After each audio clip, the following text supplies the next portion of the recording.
An Evening at Mrs. Aldwinkle's. Aldous Huxley. Chapter 1. The little town of Vezza stands at the confluence of two torrents that come down in two deep valleys from the Apuan Mountains. Turbulently, for they still remember their mountain source, the united streams run through the town. Silence in Vezza is the continuous sound of running waters. Then, gradually, the little river changes its character. The valley broadens out, soon the hills are left behind, and the waters, grown placid as a Dutch canal, glide slowly through the meadows of the coastal plain and mingle with the tideless Mediterranean. Dominating Vezza itself, a bold promontory of hill juts out like a wedge between the two valleys. Near the top of the hill, and set in the midst of ilex trees and tall cypresses that rise up blackly out of the misty olives, stands a huge house. A solemn and regular facade, 20 windows wide, looks down over the terraced cypresses and the olive trees onto the town. Behind and above this facade, one sees irregular masses of buildings climbing up the slopes beyond, and the whole is dominated by a tall, slender tower that blossoms out at the top, after the manner of Italian towers, into overhanging machicolations. It is the summer palace of the Cybo Malaspina, one-time princes of Massa and Carrara, dukes of Vezza and marquesses, counts and barons of various other villages in the immediate neighborhood. The road is steep that leads up from Vezza to the palace of the Cybo Malaspina, perched on the hill above the town. The Italian sun can shine most powerfully, even in September, and olive trees give but little shade. The young man with the peaked cap and the leather wallet slung over his shoulder pushed his bicycle slowly and wearily up the hill. Every now and then he halted, wiped his face and sighed. It was on an evil day, he was thinking, on a black, black day for the poor postman of Vezza, that the insane old Englishwoman with the impossible name bought this palace, and a blacker day still when she had elected to come and live in it. In the old days the place had been quite empty. A couple of peasant families had lived in the outhouses, that was all. Not more than one letter a month between them, and as for telegrams, why, there had never been a telegram for the palace in all the memory of man. But those happy days were now over, and what with letters, what with packets of newspapers and parcels, what with expresses and telegrams, there was never a day, and scarcely an hour in the day, when someone from the office wasn't toiling up to this accursed house. True, the young man went on thinking. One got a good tip for bringing a telegram or an express. But being a young man of sense, he preferred leisure, if a choice had to be made, to money. The expense of energy was not to be compensated for by the 3 francs he would receive at the end of the climb. Money brings no satisfaction if one has to work for it, for if one works for it, one has no time to spend it. The ideal, he reflected, as he replaced his cap and once more started climbing, the ideal would be to win a big prize in the lottery. A really immense prize. He took out of his pocket a little slip of paper which had been given him only this morning by a beggar in exchange for a couple of soldi. It was printed with rhymed prophecies of good fortune, and what good fortune? The beggar had been very generous. He would marry the woman of his heart, have 2 children, become one of the most prosperous merchants of his city, and live till 83. To these oracles he gave small faith. Only the last verse seemed to him, though he would have found it difficult to explain why, worthy of serious attention. The last verse embodied a piece of specific good advice. Intanto, se vuoi vincere, un bel ternone all'8, giuoca il 7 e il 16 uniti al 58. He read through the verse several times until he had got it by heart, then folded up the paper and put it away again. 7, 16, and 58. There certainly was something very attractive about those numbers. Giuoca il 7 e il 16, uniti al 58. He had a very good mind to do as the oracle commanded. It was a charm, a spell to bind fate. One couldn't fail to win with those 3 numbers. He thought of what he would do when he had won. He had just decided on the make of car he would buy. One of the new 1440 horsepower Lanciers would be more elegant, he thought, than a Fiat and less expensive, for he retained his good sense and his habits of economy, even in the midst of overflowing wealth, than an Isotta Fraschini or a Nazzaro. when he found himself at the foot of the steps leading up to the palace door. He leaned his bicycle against the wall and, sighing profoundly, rang the bell. This time the butler only gave him 2 francs instead of 3. Such is life, he thought, as he coasted down through the forest of silver olive trees towards the valley. The telegram was addressed to Mrs. Aldwinkle, but in the absence of the lady of the house, who had driven down with all her other guests to the Marina di Vezza for a day's bathing, the butler brought the telegram to Miss Thriplow. Miss Thriplow was sitting in a dark little Gothic room in the most ancient part of the palace, composing the 14th chapter of her new novel on a Corona typewriter. She was wearing a printed cotton frock, huge blue checks ruled tartan fashion on a white ground, very high in the waist, very full and long in the skirt, a frock that was at once old-fashioned and tremendously contemporary, schoolgirlish and advanced, demure and more than Chelsea-ishly emancipated. The face that she turned towards the butler as he came in was very smooth and round and pale, so smooth and round that one would never have credited her with all the 30 years of her age. The features were small and regular, the eyes dark brown, and their arched brows looked as though they had been painted onto the porcelain mask by an oriental brush. Her hair was nearly black, and she wore it drawn sleekly back from her forehead and twined in a large knot at the base of her neck. Her uncovered ears were quite white and very small. It was an inexpressive face, the face of a doll, but of an exceedingly intelligent doll. She took the telegram and opened it. "It's from Mr. Calamy," she explained to the butler. "He says he's coming by 3:20 and will walk up. I suppose you had better have his room got ready for him." The butler retired, but instead of going on with her work, Miss Thriplow leaned back in her chair and pensively lighted a cigarette. Miss Thriplow came down at 4 o'clock after her siesta, dressed, not in the blue and white frock of the morning, but in her best afternoon frock, the black silk one, with the white piping round the flounces. Her pearls against this dark background looked particularly brilliant. There were pearls, too, in her pale, small ears. Her hands were heavily ringed.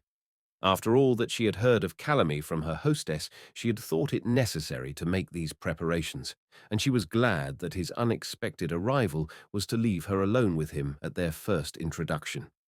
Alone, it would be easier for her to make the right, the favourable first impression, which is always so important. From what Mrs. Aldwinkle had said about him, Miss Thriplow flattered herself that she knew just the sort of man he was. Rich, handsome, and what an amorist. Mrs. Aldwinkle had dwelt, of course, very lengthily and admiringly on that last quality. The smartest hostesses pursued him. He was popular in the best and most brilliant sets. But not a mere social butterfly, Mrs. Aldwinkle had insisted. On the contrary, intelligent, fundamentally serious, interested in the arts, and so on. Moreover, he had left London at the height of his success and gone travelling round the world to improve his mind. Yes, Calamy was thoroughly serious. Miss Thriplow had taken all this with a grain of salt. She knew Mrs. Aldwinkle's weakness for being acquainted with great men, and her habit, when the admittedly great were lacking, of promoting her common acquaintances to the rank of greatness. Deducting the usual 75% rebate from Mrs. Aldwinkle's encomiums, she pictured to herself a Calamy who was one of nature's guardsmen, touched, as guardsmen sometimes are, with that awed and simple reverence for the mysteries of art, which makes these aristocratic autodidacts frequent the drawing-rooms where highbrows are to be found, makes them ask poets out to expensive meals, makes them buy cubist drawings, makes them even try, in secret, to write verses and paint themselves. Yes, Miss Thriplow thought, she perfectly knew the type. That was why she had made these preparations, put on that masterpiece of a fashionable black dress, those pearls, those rings. That was why she had donned, at the same time, the dashing manner of one of those brilliant, equivocal-looking, high-born young women at whose expense, according to Mrs. Aldwinkle, he had scored his greatest amorous triumphs. For Miss Thriplow didn't want to owe any of her success with this young man, and she liked to be successful with everybody, to the fact that she was a female novelist of good repute. She wanted, since he was one of nature's guardsmen with a fortuitous weakness for artists, to present herself to him as one of nature's guardswomen with a talent for writing equally fortuitous and unessential. She wanted to show him that, after all, she was quite up to all this social business, even though she had been poor once, and a governess at that, and, knowing her, Miss Thriplow was sure that Mrs. Aldwinkle couldn't have failed to tell him that. She would meet him on level terms as guardswoman to guardsman. Afterwards, when he had liked her for her guardish qualities, they could get down to art, and he could begin to admire her as a stylist as well as a brilliant young woman of his own sort. Her first sight of him confirmed her in her belief that she had been right to put on all her jewellery and her dashing manner, for the butler ushered into the room, positively, the young man who, on the covers of illustrated magazines, presses his red lips to those of the young woman of his choice. No, that was a little unfair. He was not quite so intolerably handsome and silly as that. He was just one of those awfully nice, well-brought-up, uneducated young creatures who are such a relief sometimes after too much highbrow society. Brown, blue-eyed, soldierly, and tall, frightfully upper class, and having all the glorious self-confidence that comes of having been born rich and in a secure and privileged position. A little insolent, perhaps, in his consciousness of good looks, in his memory of amorous successes. But lazily insolent, the roasted quails fell into his mouth. It was unnecessary to make an effort. His eyelids drooped in a sleepy arrogance. She knew all about him, at sight. Oh, she knew everything. He stood in front of her, looking down into her face, smiling and with eyebrows questioningly raised, entirely unembarrassed. Miss Thriplow stared back at him quite as jauntily. She too could be insolent when she wanted to. "You're Mr. Calamy," she informed him at last. He inclined his head. "My name is Mary Thriplow. Everybody else is out. I shall do my best to entertain you." He bowed again and took her extended hand. "I've heard a great deal about you from Lillian Aldwinkle," he said. That she'd been a governess? Miss Thriplow wondered. "And from lots of other people," he went on, "not to mention your books." "Ah, but don't let's talk of those," she waved them airily away. "They're irrelevant, one's old books. Irrelevant because they're written by someone who has ceased to exist. Let the dead bury their dead. The only book that counts is the one one's writing at the moment, and by the time that it's published and other people have begun to read it, that too has become irrelevant, so that there never is a book of one's own that it's interesting to talk about." Miss Thriplow spoke languidly, with a little drawl, smiling as she spoke, and looking at Calamy with half-closed eyes. "Let's talk of something more interesting," she concluded. "The weather," he suggested. "Why not?" "Well, it's a subject," said Calamy, "about which, as a matter of fact, I can speak at the moment with interest, I might almost say with warmth." He pulled out a coloured silk handkerchief and wiped his face. "Such an inferno as those dusty roads in the plain I never walked through before. Sometimes, I confess, in this Italian glare, I pine for the glooms of London, the parasol of smoke, the haze that takes the edge off a building at 100 yards and hangs mosquito netting halfway down every vista." "I remember meeting a Sicilian poet," said Miss Thriplow, who had invented this successor of Theocritus on the spur of the moment, who said just the same, only he preferred Manchester. Bellissima Manchester.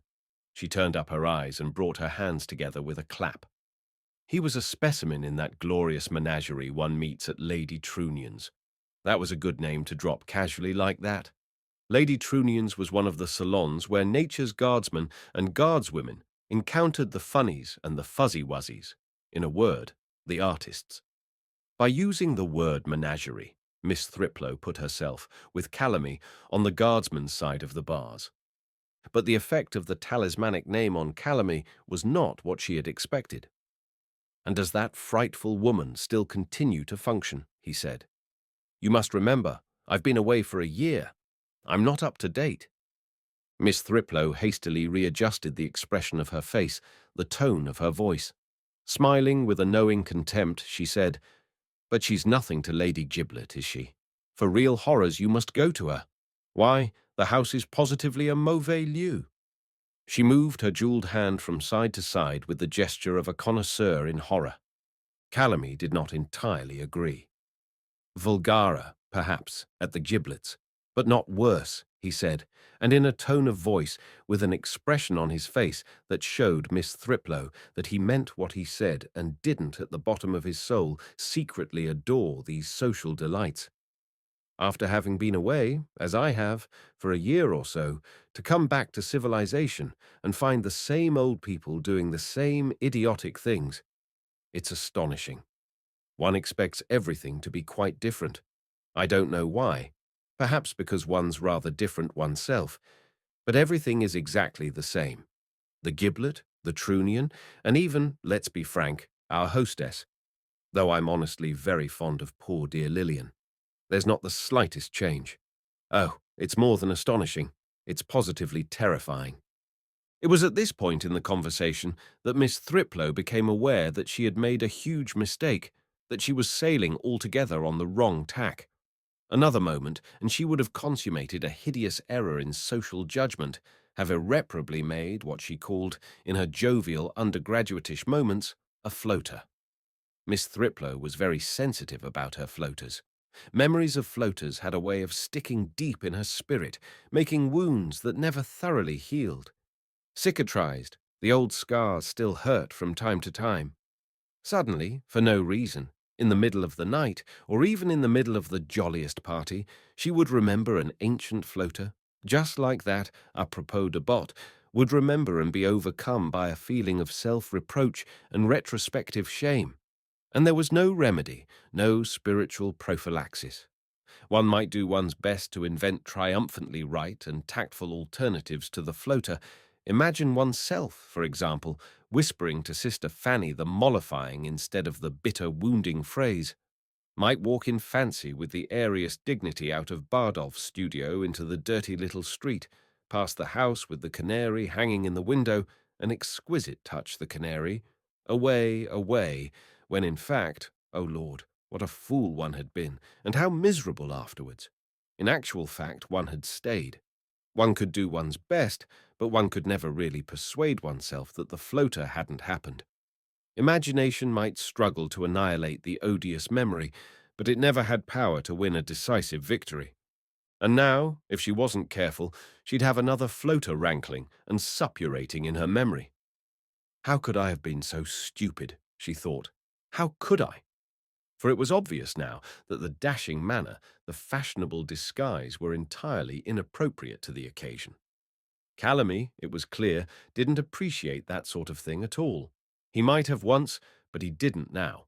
If she went on like this, she'd have him putting her down as merely frivolous, worldly, a snob, and it would need time and enormous efforts to obliterate the disastrous first impression. Surreptitiously, Miss Thriplow slipped the opal ring from off the little finger of her right hand, held it for a moment, clenched out of sight in her left, then, when Calamy wasn't looking, pushed it down into the crevice between the padded seat and the back of her chintz-covered armchair. Terrifying, she echoed. Yes, that's exactly the word. Those things are terrifying, the size of the footman. She held up one hand above her head. The diameter of the strawberries. She brought both hands, still far too glittering, she regretfully noticed, with their freight of rings, to within a foot of one another in front of her. The inanity of the lion hunters, the roaring of the lions. It was unnecessary to do anything with her hands now. She dropped them back into her lap and took the opportunity to rid herself of the scarab and the brilliance. And like the conjurer who makes patter to divert attention from the workings of his trick, she leaned forward and began to talk very rapidly and earnestly. And seriously, she went on, putting seriousness into her voice and smoothing the laughter out of her face so that it was wonderfully round, earnest, and ingenuous. What rot the lions do roar! I suppose it's awfully innocent of me, but I always imagined that celebrated people must be more interesting than other people. They're not. She let herself fall back, rather dramatically, into her chair. In the process, one hand seemed to have got accidentally stuck behind her back. She disengaged it, but not before the scarab and the brilliance had been slipped into the cache. There was nothing left now but the emerald. That could stay. It was very chaste and austere, but she would never be able to take off her pearls without his noticing. Never, even though men are so inconceivably unobservant. Rings were easy enough to get rid of, but a necklace, and they weren't even real pearls. Calamy, meanwhile, was laughing. I remember making the same discovery myself, he said. It's rather painful at first. One feels as though one has been somehow swindled and done in. You remember what Beethoven said, that he seldom found in the playing of the most distinguished virtuosi that excellence which he supposed he had a right to expect. One has a right to expect celebrated people to live up to their reputations. They ought to be interesting. Miss Thriplow leaned forward again, nodding her assent with a childlike eagerness. I know lots of obscure little people, she said, who are much more interesting and much more genuine, one somehow feels, than the celebrated ones. It's genuineness that counts, isn't it? Calamy agreed. I think it's difficult to be genuine, Miss Thriplow went on, if one's a celebrity or a public figure, or anything of that sort. She became very confidential indeed. I get quite frightened when I see my name in the papers, and photographers want to take pictures of me, and people ask me out to dinner. I'm afraid of losing my obscurity. Genuineness only thrives in the dark, like celery. How little and obscure she was. How poor and honest, so to speak. Those roaring lions at Lady Trunion's, those boring lion huntresses. They had no hope of passing through the needle's eye. I'm delighted to hear you saying all this, said Calamy. If only all writers felt as you do. Miss Thriplow shook her head, modestly declining the implied compliment. I'm like Jehovah, she said. I just am that I am. That's all. Why should I make believe that I'm somebody else? Though I confess, she added, with a greatly daring candour, that I was intimidated by your reputation into pretending that I was more mundane than I really am. I imagined you as being so tremendously worldly and smart. It's a great relief to find you're not. Smart? Repeated Calamy, making a grimace. You sounded so dazzlingly social from Mrs. Aldwinkle'S accounts. And as she spoke the words, she felt herself becoming correspondingly obscurer and littler. Calamy laughed. Perhaps I was that sort of imbecile once, he said. But now, well, I hope all that's over now. I pictured you, Miss Thriplow went on, straining, in spite of her obscurity, to be brilliant. I pictured you as one of those people in the sketch, walking in the park with a friend, you know, a friend who would turn out at the least to be a duchess or a distinguished novelist. Can you wonder that I was nervous? She dropped back into the depths of her chair.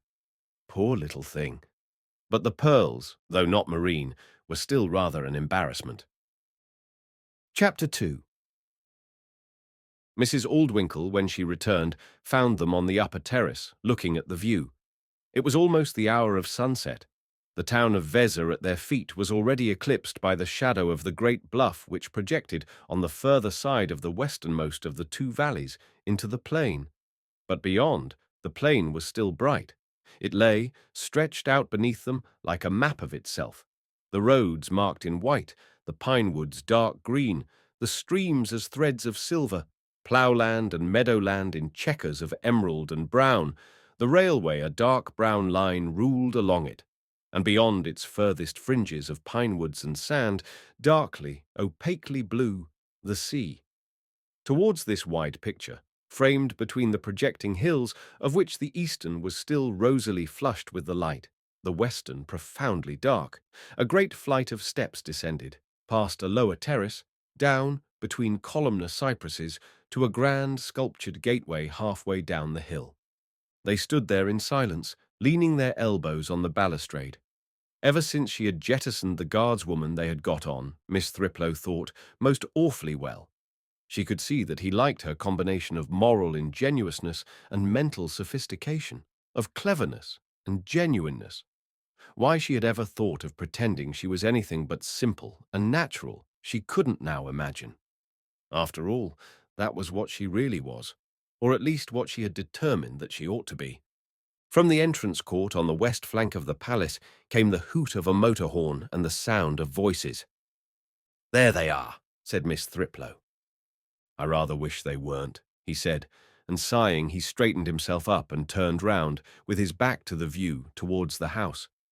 "It's like heaving a great stone into a calm pool, all this noise, I mean."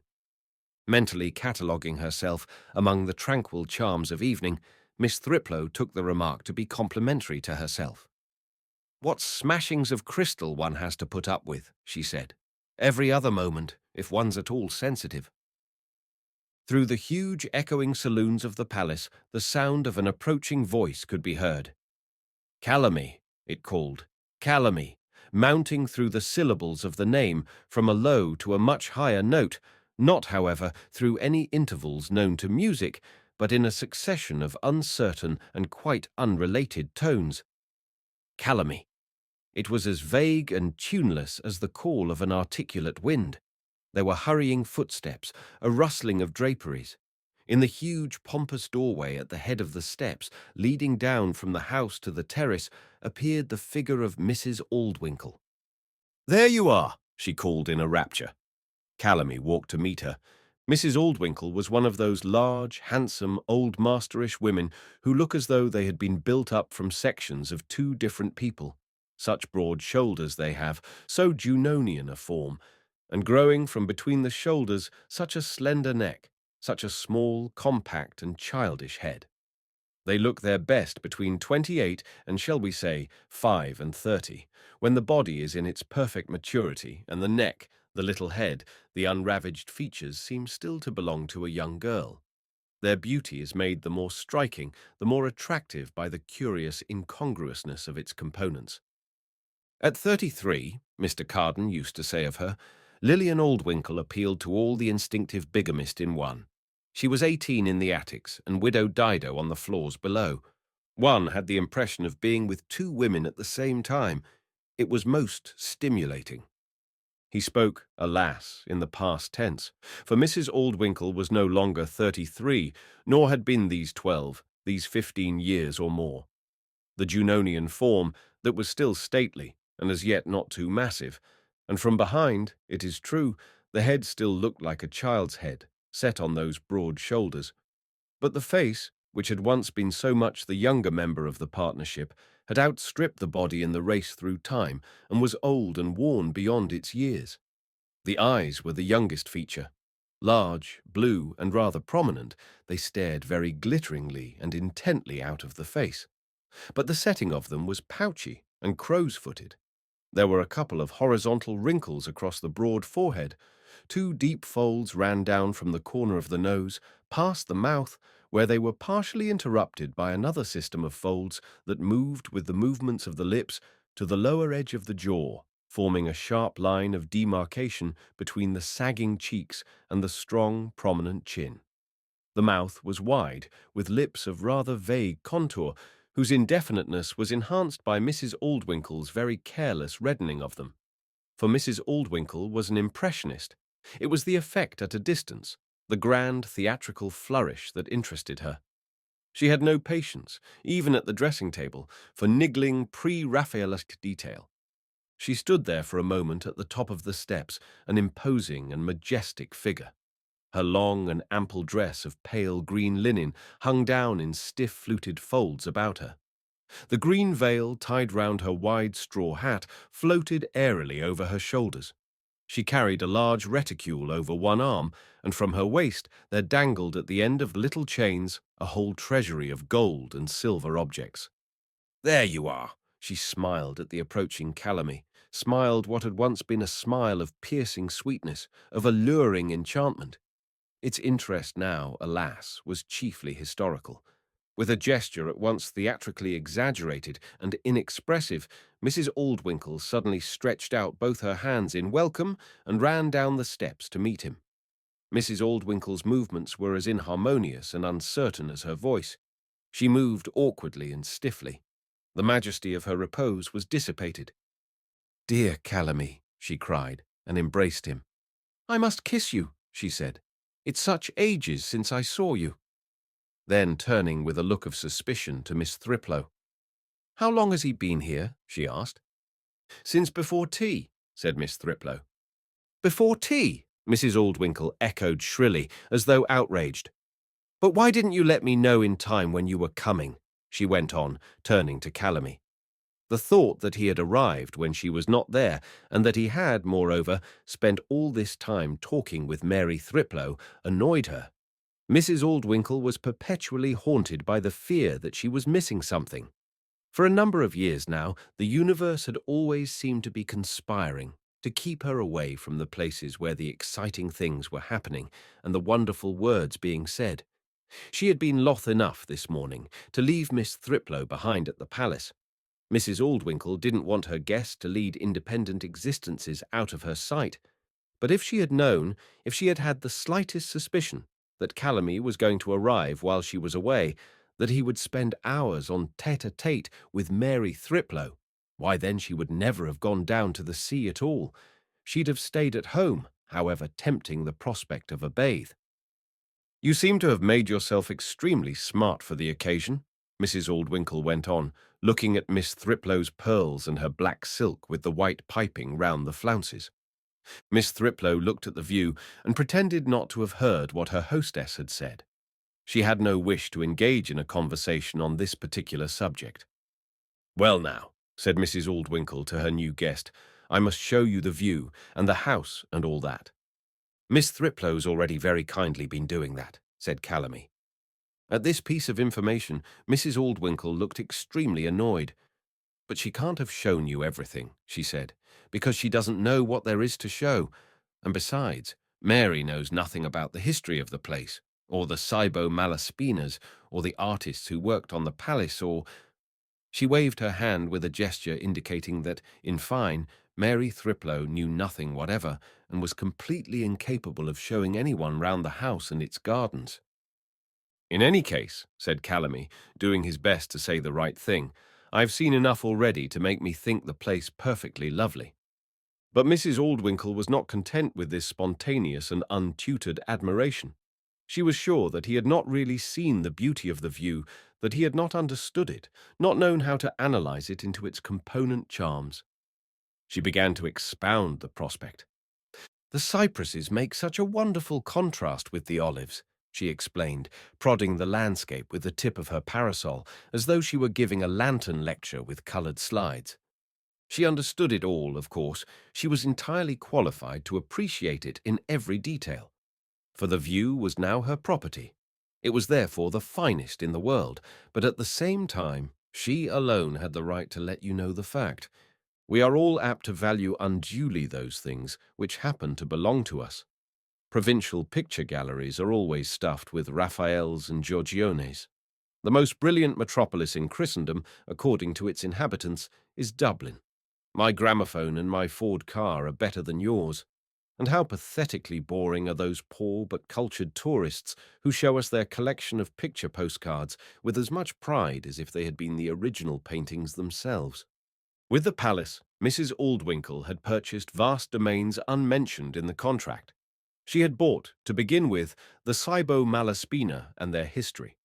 This family, whose only claim to fame is to have produced, a little before its extinction, that prince of Massa Carrara to whom the old woman in Candide, when she was young and a pope's ravishing daughter, was once engaged to be married, had now become for Mrs. Aldwinkle as splendid as the Gonzaga, the Este, the Medici, or the Visconti. Even the dull dukes of Modena, the tenants of the palace, except during the brief Napoleonic interlude, between the extinction of the Cybo Malaspina and the foundation of the Kingdom of Italy, even the dukes of Modena had so far profited by their connection with the place that for Mrs. Aldwinkle they were now patrons of letters and fathers of their people. And Napoleon's sister, Elisa Bacciochi, who had, while Princess of Lucca, passed more than one hot summer on these heights, had come to be credited by the present owner with an unbounded enthusiasm for the arts and, what in Mrs. Aldwinkle's eyes was almost more splendid, an unbounded enthusiasm for love.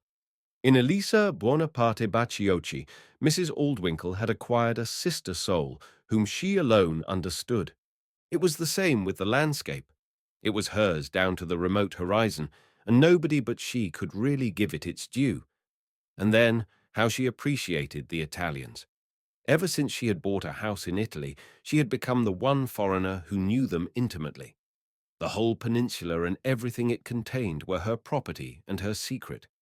She had bought its arts, its music, its melodious language, its literature, its wine and cooking, the beauty of its women and the virility of its fascists.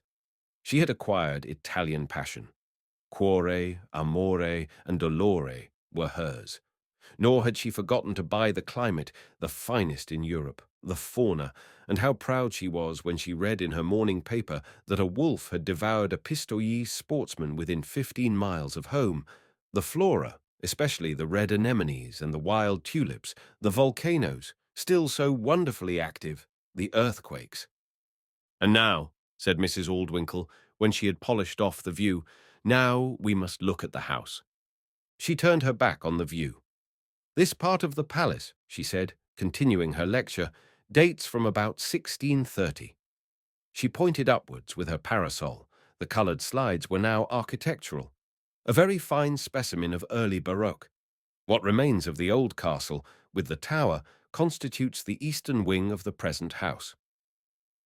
Miss Thriplow, who had heard all this before, listened none the less with the rapt expression of interest that one sees on the faces of children at Royal Institution lectures, partly to atone in Mrs. Aldwinkle's eyes for the offence of having been at home when Calamy arrived, and partly to impress Calamy himself with her capacity for being frankly, totally, and uncritically absorbed in the little affairs of the moment. "Now I'll show you the inside of the palace," said Mrs. Aldwinkle, mounting the steps that led from the terrace to the house. Her treasures jingled at the end of their chains. Obediently, Miss Thriplow and Calamy followed in her wake. "Most of the paintings," proclaimed Mrs. Aldwinkle, "are by Pasquale da Montecatini, a great painter, dreadfully underrated." She shook her head. Miss Thriplow was somewhat embarrassed when, at this remark, her companion turned to her and made a hardly perceptible grimace. Whether to smile confidentially and ironically back, whether to ignore the grimace and preserve the Royal Institution expression, that was the question. In the end, she decided to ignore the tacit confidence. On the threshold of the great saloon, they were met by a young girl dressed in a frock of pale pink linen, with a very young round face, otherwise ingenuous than Miss Thriplow's, looking out of a rectangular window cut in a short smooth bell of copper-coloured hair. A pair of wide-open pale blue eyes looked out from beneath the straight metallic fringe. Her nose was small and delicately snubby. A short upper lip made her look at once pathetic and merry, like a child. It was Mrs. Aldwinkle's niece, Irene. She shook hands with Calamy. "I suppose," he said, "that I ought to tell you that you've grown up tremendously since I saw you last, but the truth is that I don't think you have at all." "I can't help my appearance," she answered. But inside Irene was older than the rocks on which she sat.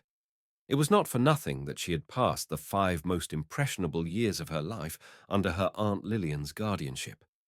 Mrs. Aldwinkle impatiently cut short the conversation. "I want you to look at this ceiling," she said to Calamy. Like hens drinking, they stared up at the rape of Europa. Mrs. Aldwinkle lowered her gaze. "And the rustic work with the group of marine deities. In a pair of large niches, lined with shellwork and sponge stone, 2 fishy groups furiously writhed." "So, delightfully seicento," said Mrs. Aldwinkle. Irene, meanwhile, feeling herself excused by long familiarity from paying much attention to the marine deities, had noticed that the loose cretonne covers of the armchairs were crumpled. Being naturally tidy, and since she had lived with Aunt Lillian she had had to be tidy for 2, she tiptoed across the room to smooth them out. Bending down to the nearest of the chairs, she took hold of the loose cover near the front of the seat and gave it a smart pull-down, so as to loosen it completely before she tucked it tidily in again. The stuff came forward like a suddenly bellying sail, and with it there was shot out, from nowhere, as though Irene had been doing a conjuring trick, a glittering shower of jewels. They rattled on the floor, they rolled over the tiles. The noise disturbed Miss Thriplow in her rapt and childlike contemplation of the sponge-stone niches. She turned round just in time to see a scarab ring racing towards her, with the limp of an eccentric hoop across the tiles. Arrived within a few feet of her, it lost speed, it staggered, it fell on its side. Miss Thriplow picked it up. "Oh, it's only my rings," she said airily, as though it were the most natural thing in the world for her rings to come jumping out of the chair when Irene straightened out the cover. "That's all?" she added reassuringly to Irene, who was standing as though petrified by surprise, looking down at the scattered jewels. Mrs. Aldwinkle was fortunately absorbed in telling Calamy about Pasquale da Montecatini. Chapter 3. Dinner was served in the saloon of the ancestors. In Mrs. Aldwinkle's enthusiastic imagination, what marvellous symposia had been held within those walls, centuries even before they were built, what intellectual feasts! Aquinas, here, had confided to an early Malaspina his secret doubt on the predictability of relations, had twitted the robber Marquess over a goblet of wine with the feebleness of his synderesis. Dante had insisted on the advantages of having a platonic mistress whom one never met and who could, when necessary, be identified with theology. Peter of Picardy, meanwhile, on his way to Rome, had recited from his rhyme version of Physiologus the lines on the hyena, a beast which, besides being an hermaphrodite, carries in its eye a stone which, held by a man in his mouth, permits him to see the future. It symbolizes, moreover, avarice and lasciviousness. Learned Boccaccio had discoursed on the genealogy of the gods. Pico della Mirandola, over the boar's head, quoted the Kabbalah in support of the doctrine of the Trinity. Michelangelo had expounded his plans for the facade of San Lorenzo in Florence. Galileo had speculated why it is only up to 32 feet that nature abhors a vacuum. Marini had astonished with his conceits. Luca Giordano, for a wager, had painted, between the roast and the dessert, a full-sized picture of Hannibal crossing the Alps. And then, what brilliant ladies heightened the lustre of these feasts. Lovely, perennially young, accomplished as the protagonists of Castiglione's Courtier, amorous in the extreme, they inspired the men of genius to yet higher flights. They capped their hardiest sallies with a word of feminine grace. It had been Mrs. Aldwinkle's ambition, ever since she bought the palace, to revive these ancient glories. She saw herself, unofficially, a princess, surrounded by a court of poets, philosophers, and artists. Beautiful women should swim through the great saloons and the gardens, glowing with love for the men of genius. And periodically, for the apartment of the dwarfs, which the Cybo Malaspina, in imitation of the Gonzaga, had included in their palace, demanded appropriate inhabitants to furnish it. Periodically they should bring forth, painlessly, children to the men of genius, all curly-headed, fully toothed, and 2 years old on the day of birth, and all infant prodigies, rows of little Mozarts. In a word, the palace of Vezza should re-become what it had never been, except in Mrs. Aldwinkle's fancy. What it had been, in fact, one could only guess by looking at the faces of the ancestors who gave the banqueting hall its name. From circular niches set high in the walls of the huge square room, the lords of Massa Carrara looked out, bust after bust, across the intervening centuries. Right round the room they went, beginning on the left of the fireplace and ending with the penultimate Cybo Malaspina, who arranged the room on the right. And as Marquess succeeded, Marquess and Prince, an expression of ever profounder imbecility made itself apparent on the faces of the ancestors. The vulture's nose, the formidable jaw of the first robber Marquess, transformed themselves by gradual degrees into the vague proboscides of anteaters, into criminally prognathous deformities. The foreheads grew lower with every generation, the marble eyes stared ever blanklier, and the look of conscious pride became more and more strongly marked on every countenance. It was the boast of the Cybo Malaspina that they had never married beneath them, and that their heirs had always been legitimate. One had only to look at the faces of the last 3 princes to feel sure that the boast was amply justified. Were these the Muses' friends? "You can imagine the splendor of the scene," said Mrs. Aldwinkle rapturously as she entered the saloon of the ancestors on Calamy's arm. The innumerable candles, the silks, the jewels, and all the crowd manoeuvring in the most stately manner according to the rules of etiquette. The last representative, albeit adoptive, of these gorgeous beings, Mrs. Aldwinkle lifted her head still higher and with a still more swelling port sailed across the huge room towards the little table where, in shrunken splendour, the successors of Cybo Malaspina were to dine. The train of her coral-coloured velvet dress rustled after her. It must have been very fine, Calamy agreed. Certainly, from the point of view of picturesqueness, we've lost by the passing of etiquette. One wonders how much further informality will go. Mr. Gladstone, in his old age, paid a visit to Oxford and was horrified to observe the new fashions in undergraduates' dress. In his young days, every young man who respected himself had at least one pair of trousers in which he never sat down for fear of making them bag at the knees, while the outfit in which he normally walked about the streets was never worth less than £70 or £80. And yet, in the time of Mr. Gladstone's visit, the undergraduates still wore stiff collars and bowler hats. What would he have said if he could have seen them now? And what shall we say 50 years hence? The company disposed itself around the table. Calamy, as the new arrival, occupied the place of honour on Mrs. Aldwinkle's right. "You've broached a very interesting subject," said Mr. Carden, who sat opposite him, on their hostess's left. "Very interesting," he repeated as he unfolded his napkin. Mr. Carden was a middle-sized, thickly built man. The upper hem of his trousers followed an ample geodesic. His shoulders were very broad, his neck short and powerful. The red face looked tough and knobbly, like the head of a cudgel. It was an enigmatic and equivocal face, whose normal expression was at once gross and sensitively refined, serious and sly. The mouth was small, and its thin lips fitted tightly together, as though they were the moving parts of a very well-made piece of furniture. The line that marked the meeting of the lips was almost straight, but at one end its horizontal gravity was deflected a trifle downwards, so that Mr. Carden seemed to be forever in process of suppressing a wry smile that was forever importunately troubling his demureness. The hair was smooth, silvery, and saintly. The nose was short and straight, like a lion's, but a lion's that had become, with time and good living, rather bottled.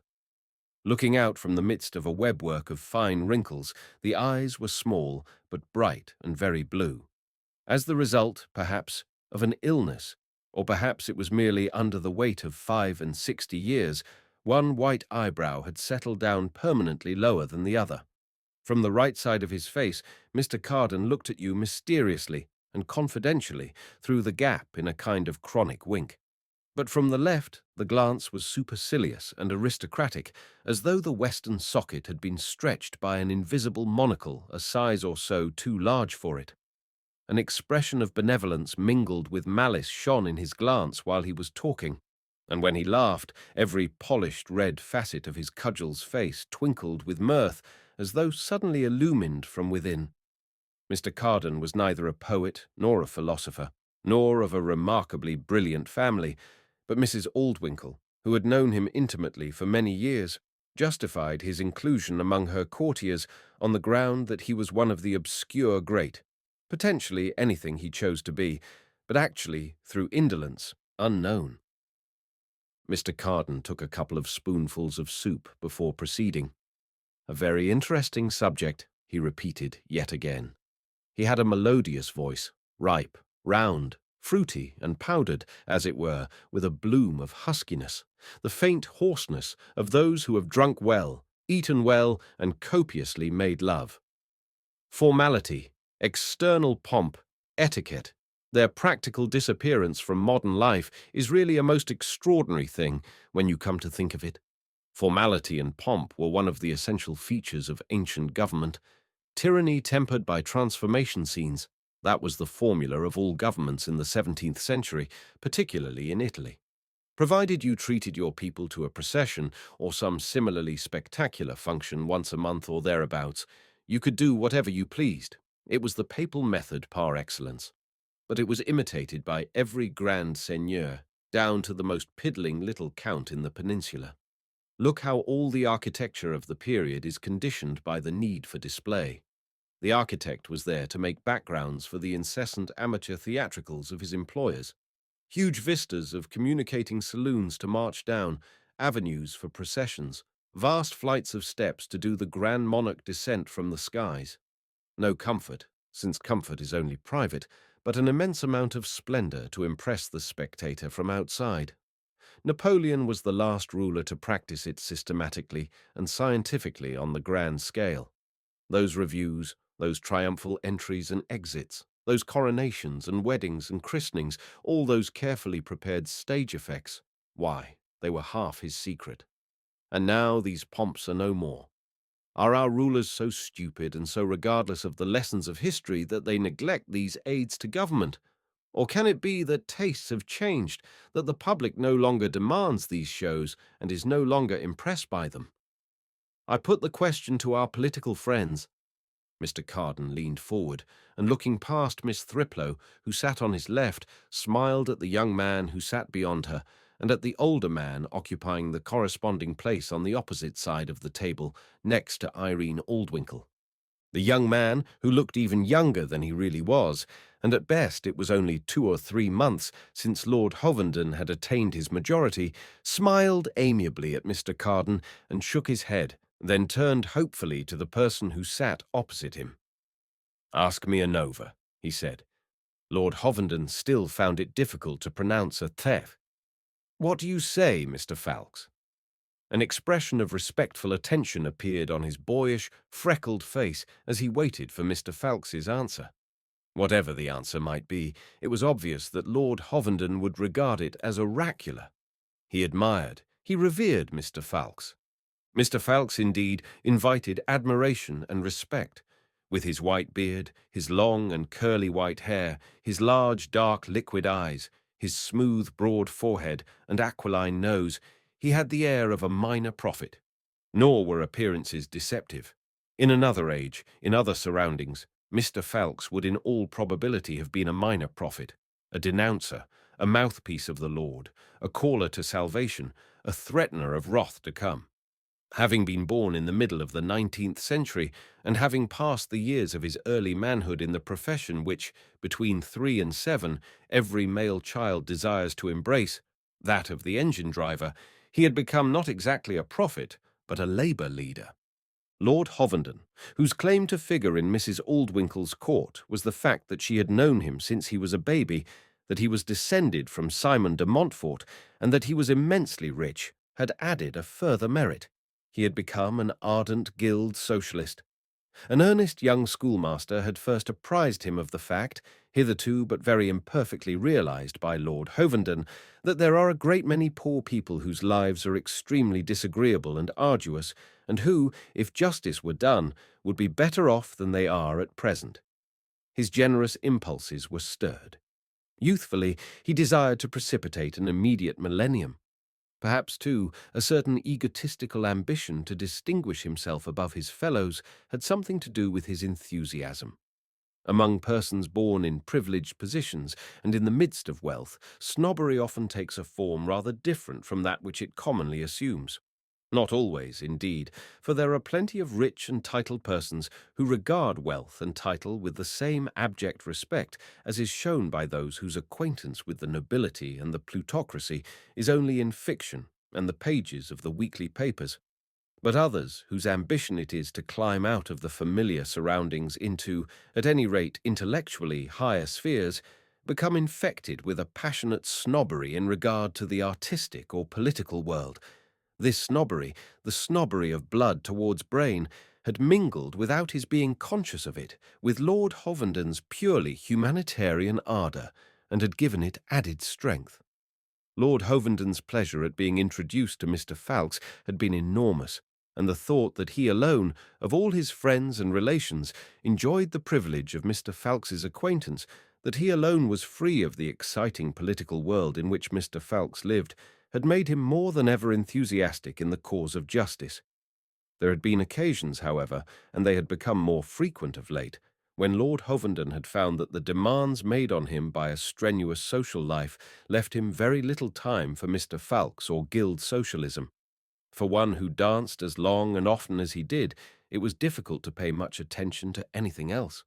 In lulls between the merrymaking, he remembered with shame that he had not done his duty by his principles. It was to make up for arrears in enthusiasm that he had cut short his grouse shooting to accompany Mr. Falx to an international labour conference in Rome. The conference was to be held towards the end of September, but Lord Hovenden had sacrificed a month's more shooting than was necessary by suggesting that, before the conference, Mr. Falx and he should go to stay for a few weeks with Mrs. Aldwinkle.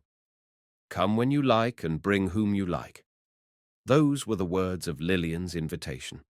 He telegraphed to Mrs. Aldwinkle to say that Mr. Falx needed a holiday and that he proposed to bring him. Mrs. Aldwinkle replied that she would be delighted to have him. There they were. Mr. Falx paused for a moment before answering Mr. Carden's question. He turned his bright dark eyes round the table as though collecting everybody's attention, then spoke in the penetrating musical voice that had stirred so many audiences to enthusiasm. "20th century rulers," he said, "respect the educated democracy too much to try to bamboozle it and keep it falsely contented by mere shows. Democracies demand reason." "Oh, come," protested Mr. Carden. "What about Mr. Bryan's agitation against evolution?" "Moreover," Mr. Falx went on, ignoring the point, "we in the 20th century have outgrown that sort of thing." "Perhaps we have," said Mr. Carden, "though I can't imagine how we should have. Opinions change, of course, but the love of a show isn't an opinion. It's founded on something deeper, something which has no business to change." Mr. Carden shook his head. "It reminds me," he went on after a little pause, "of another similarly deep-rooted change that I can never account for, the change in our susceptibility to flattery. It's impossible to read any ancient moralist without finding copious warnings against flatterers. A flattering mouth worketh ruin. It's in the Bible. And the reward of the flatterer is also specified there. He that speaketh flattery to his friends, even the eyes of his children shall fail. Though one would have thought that the vicariousness of the threatened punishment rendered it a little less formidable. But at any rate, in ancient days, the great and the prosperous seem to have been fairly at the mercy of flatterers, and they laid it on so thick they did their job, from all accounts, so extremely coarsely. Can it be that the educated plutocracy of those days was really taken in by that sort of thing? It wouldn't be now. The flattery would have to be a great deal more subtle nowadays to produce the same effect. Moreover, I never find in the works of the modern moralists any warnings against flatterers. There's been some sort of change, though how it has come about, I really don't quite know." "Perhaps there has been a moral progress," suggested Mr. Falx. Lord Hovenden turned his eyes from Mr. Falx's face, on which, while he was speaking, they had been reverently fixed, and smiled at Mr. Carden with an air of inquiring triumph that seemed to ask whether he had any answer to make to that. "Perhaps," repeated Mr. Carden, rather dubiously. Calamy suggested another reason. "It's surely due," he said, "to the change in the position of the great and the prosperous. In the past, they regarded themselves and were regarded by others as being what they were by divine right. Consequently, the grossest flattery seemed to them only their due. But now the right to be a prince or a millionaire seems a little less divine than it did. Flattery, which once seemed only an expression of proper respect, now sounds excessive, and what in the past was felt to be almost sincere is now regarded as ironical." "I think you may be right," said Mr. Carden. "One result, at any rate, of this slump in flattery has been a great alteration in the technique of the parasite." "Has the technique of the parasite ever altered?" asked Mr. Falx.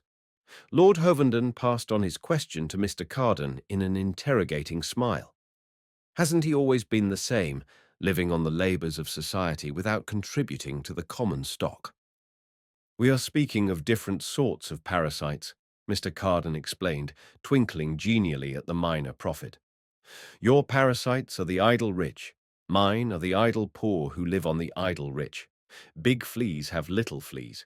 I was referring to the tapeworms of tapeworms, a most interesting class, I assure you, and one that has never really had its due from the natural historians of humanity. True, there's Lucian's great work on the art of being a parasite, and a very fine work too, but a little out of date, particularly where flattery is concerned. Better than Lucien is Diderot, but the Neveu de Rameau deals with only a single type of parasite, and that not the most successful or the most worthy of imitation. Mr. Skimpole in Bleak House isn't bad, but he lacks subtlety. He's not a perfect model for the budding tapeworm. The fact is that no writer, so far as I'm aware, has really gone into the question of parasites. I feel their remissness, Mr. Carden added, twinkling first at Mrs. Aldwinkle, then round the table at her guests, almost as a personal affront.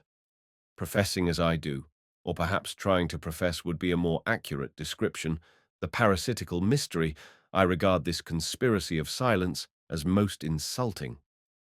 "How absurd you are," said Mrs. Aldwinkle. The complacent references to his own moral defects and weaknesses were frequent in Mr. Carden's conversation. To disarm criticism by himself, forestalling it, to shock and embarrass those susceptible of embarrassment, to air his own freedom from the common prejudices by lightly owning to defects which others would desire to conceal. It was to achieve these ends that Mr. Carden so cheerfully gave himself away. "Absurd," Mrs. Aldwinkle repeated. Mr. Carden shook his head. "Not at all absurd," he said. "I'm only telling the truth. For alas, it is true that I've never really been a successful parasite. I could have been a pretty effective flatterer, but unfortunately I happen to live in an age when flattery doesn't work. I might have made a tolerably good buffoon if I were a little stupider and a little more high-spirited. But even if I could have been a buffoon, I should certainly have thought twice before taking up that branch of parasitism. It's dangerous being a court fool. It's most precarious. You may please for a time, but in the end you either bore or offend your patrons. Diderot's Neveu de Rameau is the greatest literary specimen of the type. You know what a wretched sort of life he led. No, your permanently successful parasite, at any rate in modern times, belongs to an entirely different type. A type, alas, to which by no possible ingenuity could I make myself conform." "I should hope not," said Mrs. Aldwinkle, standing up for Mr. Carden's better self. Mr. Carden bowed his acknowledgments and continued. "All the really successful parasites I have come across recently belong to the same species," he said. "They're quiet, they're gentle, they're rather pathetic. They appeal to the protective maternal instincts. They generally have some charming talent, never appreciated by the gross world, but recognized by the patron, vastly to his credit, of course. That flattery's most delicate. They never offend like the buffoon. They don't obtrude themselves, but gaze with dog-like eyes. They can render themselves, when their presence would be tiresome, practically non-existent. The protection of them satisfies the love of dominion and the altruistic parental instinct that prompts us to befriend the weak. You could write at length about all this," went on Mr. Carden, turning to Miss Thriplow. "You could make a big, deep book out of it. I should have done it myself if I had been an author, and but for the grace of God, I might have been. I give you the suggestion." In words of one syllable, Miss Thriplow thanked him. She had been very mousy all through dinner. After all the risks she had run this afternoon, the floaters she had stood on the brink of, she thought it best to sit quiet and look as simple and genuine as possible. A few slight alterations in her toilet before dinner had made all the difference. She had begun by taking off the pearl necklace, and even, in spite of the chastity of its design, the emerald ring. "That's better," she had said to herself, as she looked at the obscure little person in the simple black frock, without a jewel, and the hands so white and frail, the face so pale and smooth, who stood opposite her in the looking-glass. "How frankly and innocently she looks at you with those big brown eyes."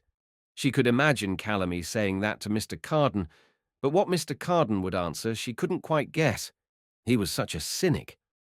Opening a drawer, she had pulled out a black silk shawl, not the Venetian one with the long fringes, but the much less romantic bourgeois English shawl that had belonged to her mother. She draped it over her shoulders, and with her two hands drew it together across her bosom. In the pier-glass she seemed almost a nun, or better still, she thought, a little girl in a convent school, one of 100 black-uniformed couples with lace-frilled pantalettes coming down over their ankles, walking in a long, long crocodile, graded from 5'8" at the head to 4 foot nothing at the tail. But if she looped the thing up, hood fashion, over her head, she'd be still more obscure, still poorer and honester. She'd be a factory girl, clicking along on her clogs to the cotton mill. But perhaps that would be carrying things a little too far. After all, she wasn't a Lancashire lass. Awfully cultured, but not spoilt. Clever, but simple and genuine. That was what she was. In the end, she had come down to dinner with the black shawl drawn very tightly round her shoulders, very small and mousy. The head girl in the convent school had all the accomplishments, but, for the present, wouldn't speak unless she were spoken to. Modestly, then, demurely, she thanked him. Meanwhile, Mr. Carden continued, the sad fact remains that I have never succeeded in persuading anybody to become completely responsible for me. True, I've eaten quintals of other people's food, drunk hectoliters of their liquor. He raised his glass and, looking over the top of it at his hostess, emptied it to her health, for which I am exceedingly grateful. But I've never contrived to live permanently at their expense, nor have they, for their part, shown the slightest sign of wanting to take me forever to themselves. Mine's not the right sort of character, alas. I'm not pathetic. I've never struck the ladies as being particularly in need of maternal ministrations. Indeed, if I ever had any success with them, I trust I may say so without fatuity, it was due to my strength rather than to my feebleness. At 66, however, he shook his head sadly. And yet one doesn't, by compensation, become any the more pathetic. Mr. Falx, whose moral ideas were simple and orthodox, shook his head. He didn't like this sort of thing. Mr. Carden, moreover, puzzled him. Well, he pronounced, all that I can say is this. When we've been in power for a little, there won't be any parasites of Mr. Carden's kind, for the simple reason that there won't be any parasites of any kind. They'll all be doing their bit. Luckily, said Mr. Carden, helping himself again to the mixed fry. I shall be dead by that time. I couldn't face the world after Mr. Falx's friends have dosed it with Keatings and vermifuge. Ah, all you young people, he went on, turning to Miss Thriplow. What a fearful mistake you made, being born when you were. I wouldn't change, said Miss Thriplow. Nor would I, Calamy agreed. Nor I, Mrs. Aldwinkle echoed, ardently associating herself with the party of youth. She felt as young as they did. Younger indeed, for having been young when the world was younger, she had the thoughts and the feelings of a generation that had grown up placidly in sheltered surroundings, or perhaps had not grown up at all. The circumstances which had so violently and unnaturally matured her juniors had left her, stiffened as she already was by time into a definite mould, unchanged. Spiritually, they were older than she. I don't see that it would be possible to live in a more exciting age, said Calamy. The sense that everything's perfectly provisional and temporary. Everything, from social institutions to what we've hitherto regarded as the most sacred scientific truths. The feeling that nothing, from the Treaty of Versailles to the rationally explicable universe, is really safe. The intimate conviction that anything may happen, anything may be discovered. Another war, the artificial creation of life, the proof of continued existence after death. Why, it's all infinitely exhilarating. And the possibility that everything may be destroyed, questioned Mr. Carden. That's exhilarating too, Calamy answered, smiling. Mr. Carden shook his head. It may be rather tame of me, he said, but I confess I prefer a more quiet life. I persist that you made a mistake in so timing your entry into the world that the period of your youth coincided with the war and your early maturity with this horribly insecure and unprosperous peace. How incomparably better I managed my existence. I made my entry in the late 50s, almost a twin to the origin of species. I was brought up in the simple faith of 19th century materialism, a faith untroubled by doubts and as yet unsophisticated by that disquieting scientific modernism which is now turning the staunchest mathematical physicists into mystics. We were all wonderfully optimistic then, believed in progress and the ultimate explicability of everything in terms of physics and chemistry, believed in Mr. Gladstone and our own moral and intellectual superiority over every other age. and no wonder, for we were growing richer and richer every day. The lower classes, whom it was still permissible to call by that delightful name, were still respectful, and the prospect of revolution was still exceedingly remote. True, we were at the same time becoming faintly but uncomfortably aware that these lower classes led a rather disagreeable life, and that perhaps the economic laws were not quite so unalterable by human agency as Mr. Buckle had so comfortingly supposed. And when our dividends came rolling in, I still had dividends at that time, said Mr. Carden parenthetically and sighed. Came rolling in as regular as the solstices. We did, it is true, feel almost a twinge of social conscience. But we triumphantly allayed those twinges by subscribing to settlements in the slums or building, with a little of our redundant cash, a quite superfluous number of white-tiled lavatories for our workers. Those lavatories were to us what papal indulgences were to the less enlightened contemporaries of Chaucer. With the bill for those lavatories in our waistcoat pocket, we could draw our next quarter's dividends with a conscience perfectly serene. It justified us, too, even in our little frolics. And what frolics we had! Discreetly, of course, for in those days we couldn't do things quite as openly as you do now, but it was very good fun all the same. I seem to remember a quite phenomenal number of bachelor dinner parties at which ravishing young creatures used to come popping out of giant pies and dance past souls among the crockery on the table. Mr. Carden slowly shook his head and was silent in an ecstasy of recollection. "It sounds quite idyllic," said Miss Thriplow, drawlingly. She had a way of lovingly lingering over any particularly rare or juicy word that might find its way into her sentences. "It was," Mr. Carden affirmed, "and the more so, I think, because it was so entirely against the rules of those good old days, and because so much discretion did have to be used. It may be merely that I'm old and that my wits have thickened with my arteries, but it does seem to me that love isn't quite so exciting now as it used to be in my youth. When skirts touch the ground, the toe of a protruding shoe is an allurement, and there were skirts in those days draping everything. There was no frankness, no seen reality, only imagination. We were powder magazines of repression, and the smallest hint was a spark. Nowadays, when young women go about in kilts and are as bare-backed as wild horses, there's no excitement. The cards are all on the table, nothing's left to fancy. All's above board and consequently boring. Hypocrisy, besides being the tribute vice pays to virtue, is also one of the artifices by which vice renders itself more interesting. And between ourselves, said Mr. Carden, taking the whole table into his confidence, it can't do without those artifices. There's a most interesting passage on this subject in Balzac's Cousine Bette. You remember the story. "Such a wonderful," exclaimed Mrs. Aldwinkle, with that large and indistinct enthusiasm evoked in her by every masterpiece of art. "It's where Baron Hulot falls under the spell of Madame Marneffe, the old beau of the Empire, and the young woman brought up on the romantic revival and early Victorian virtues. Let me see if I can remember it."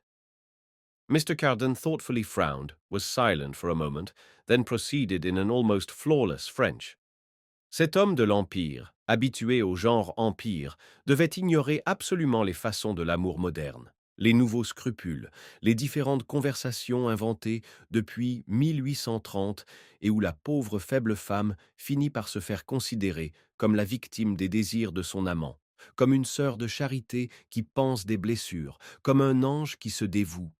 Ce nouvel art d'aimer consomme énormément de paroles évangéliques à l'œuvre du diable. La passion est un martyr.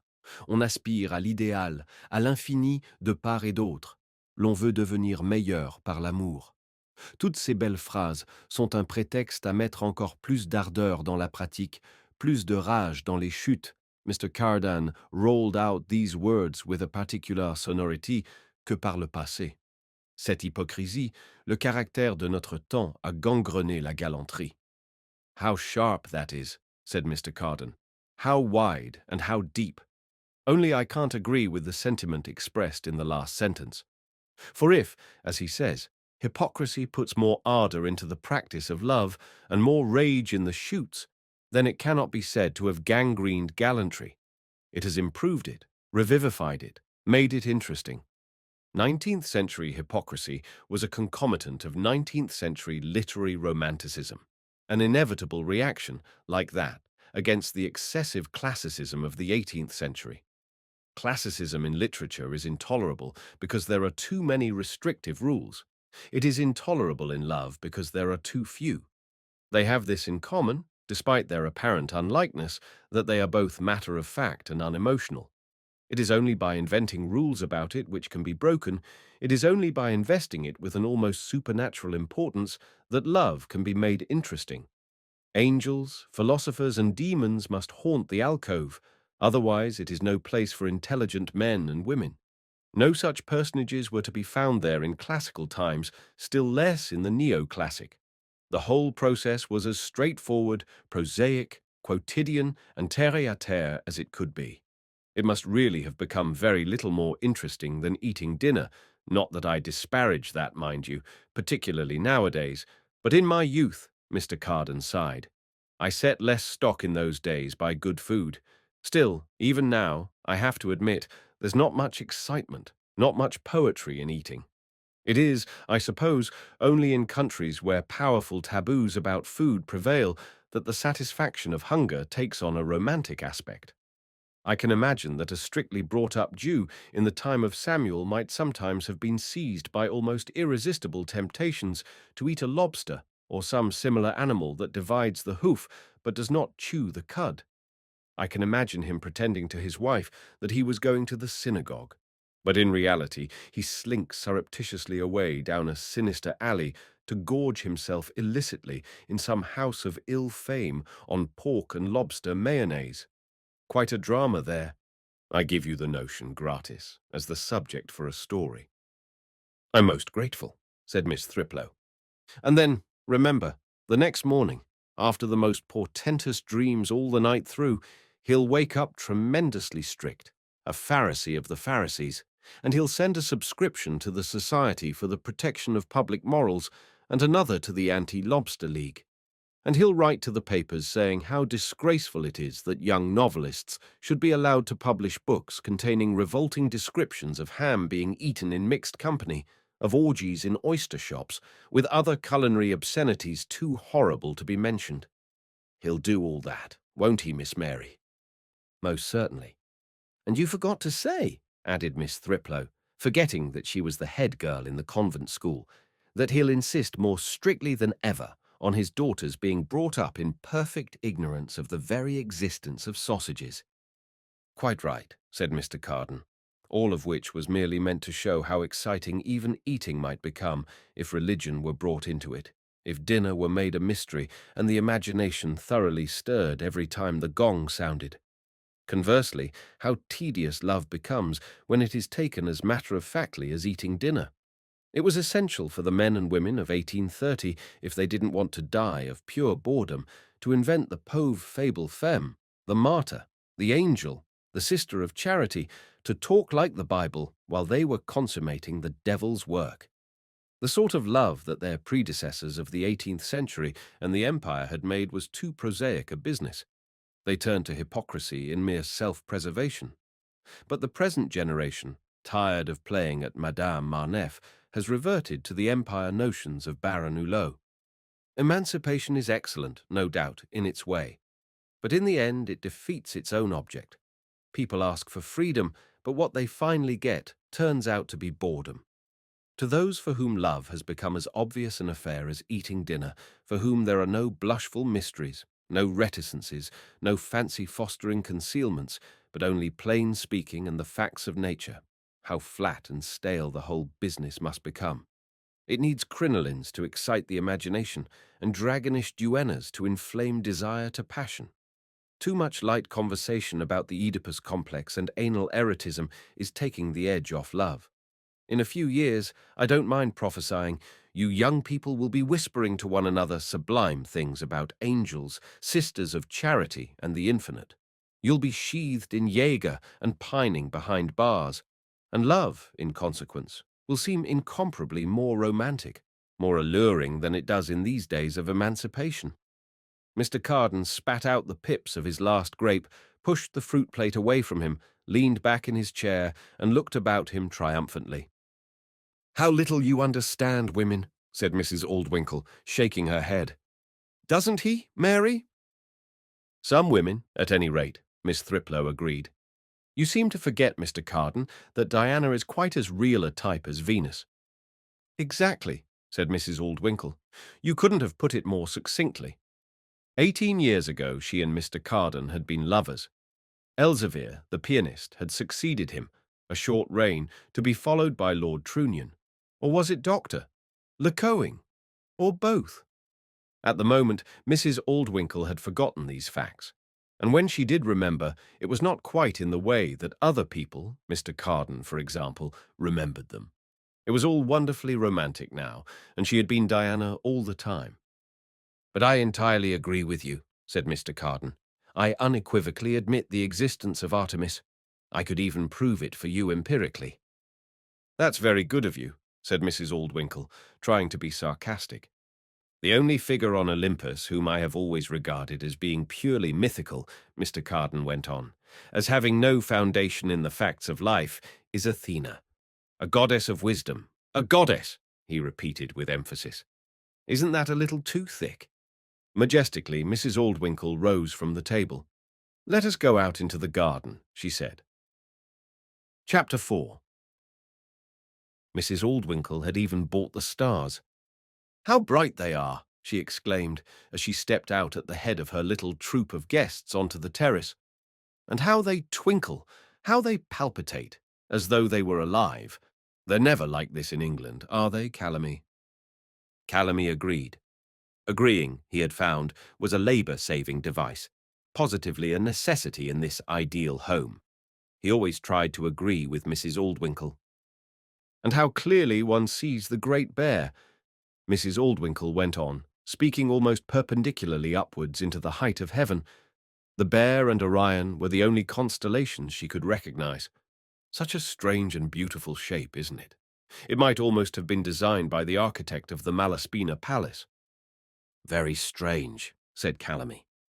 Mrs. Aldwinkle dropped her eyes from the zenith, turned and smiled at him, penetratingly, forgetting that in the profound and moonless darkness her charm would be entirely wasted. Miss Thriplow's voice spoke softly, with a kind of childish drawl through the darkness. "They might be Italian tenors," she said, tremoloing away like that so passionately in the sky. "No wonder. With those stars overhead, no wonder life tends to become a bit operatic in this country at times." Mrs. Aldwinkle was indignant. "How can you blaspheme like that against the stars?" she said. Then, remembering that she had also bought Italian music, not to mention the habits and customs of the whole Italian people, she went on, "Besides, it's such a cheap joke about the tenors. After all, this is the only country where bel canto is still—" She waved her hand. "And you remember how much Wagner admired what's-his-name?" "Bellini," prompted the little niece, as self-effacingly as possible. She had heard her aunt speak of Wagner's admiration before. "Bellini," repeated Mrs. Aldwinkle. "Besides, life isn't operatic in Italy. It's genuinely passionate." Miss Thriplow was, for a moment, rather at a loss for an answer. She had a faculty for making these little jokes, but at the same time she was so very much afraid that people might regard her as merely clever and unfeeling, a hard and glittering young woman. Half a dozen smart repartees were possible, of course, but then she mustn't forget that she was fundamentally so simple, so Wordsworthian, such a violet by a mossy stone, particularly this evening, in her shawl. However much we should like to do so, however highly in private we think of our abilities, we generally feel that it is bad form to boast of our intelligence. But in regard to our qualities of heart, we feel no such shame. We talk freely of our kindness, bordering on weakness, of our generosity, carried almost to the point of folly, tempering our boasting a little by making out that our qualities are so excessive as to be defects. Miss Thriplow, however, was one of those rare people so obviously and admittedly clever that there could be no objection to her mentioning the fact as often as she liked. People would have called it only justifiable self-esteem. But Miss Thriplow, perversely, did not want to be praised, or to praise herself for her intelligence. She was chiefly anxious to make the world appreciative of her heart. When, as on this occasion, she followed her natural bent towards smartness too far, or when, carried away by the desire to make herself agreeable in flashing company, she found herself saying something whose brilliance was not in harmony with the possession of simple and entirely natural emotions, she would recollect herself and hastily try to correct the misapprehension she had created among her hearers. Now, therefore, at the end of a moment's lightning meditation, she managed to think of a remark which admirably combined, she flattered herself, the most genuine feeling for nature with an elegantly recondite illusion. This last for the benefit particularly of Mr. Carden, who, as a scholarly gentleman of the old school, was a great appreciator and admirer of learning. "Yes, Bellini," she said rapturously, picking up the reference from the middle of Mrs. Aldwinkle's last sentence. "What a wonderful gift of melody. Casta diva. Do you remember that?" And in a thin voice she sang the first long phrase. What a lovely line the melody traces out, like the line of those hills against the sky. She pointed. On the further side of the valley to westward of the promontory of hill on which the palace stood projected a longer and higher headland. From the terrace one looked up at its huge impending mass. It was at this that Miss Thriplow now pointed. With her forefinger she followed the scalloped and undulating outline of its silhouette. "Even nature, in Italy, is like a work of art," she added. Mrs. Aldwinkle was mollified. "That's very true," she said, and stepping out, she began the evening's promenading along the terrace. The train of her velvet robe rustled after her over the dusty flagstones. Mrs. Aldwinkle didn't mind in the least if it got dirty. It was the general effect that mattered. Stains, dust, clinging twigs and millipedes, those were mere details. She treated her clothes, in consequence, with a fine aristocratic carelessness. The little troop followed her. There was no moon, only stars in a dark blue firmament. Black and flat against the sky, the Herculeses and the bowed Atlases, the kilted Dianas and the Venuses who concealed their charms with a two-handed gesture of alluring modesty, stood, like as many petrified dancers, on the piers of the balustrade. The stars looked between them. Below, in the blackness of the plain, burned constellations of yellow lights. Unremittingly, the croaking of frogs came up, thin, remote, but very clear, from invisible waters. "Nights like this," said Mrs. Aldwinkle, halting and addressing herself with intensity to Calamy, "make one understand the passion of the South." She had an alarming habit, when she spoke to anyone at all intimately or seriously, of approaching her face very close to that of her interlocutor, opening her eyes to their fullest extent, and staring for a moment with the fixed, penetrating stare of an oculist examining his patient. Like trucks at the tail of a suddenly braked locomotive, Mrs. Aldwinkle's guests came joltingly to a stop when she stopped. Calamy nodded. "Quite," he said, "quite." Even in this faint starlight, he noticed Mrs. Aldwinkle's eyes glittered alarmingly as she approached her face to his.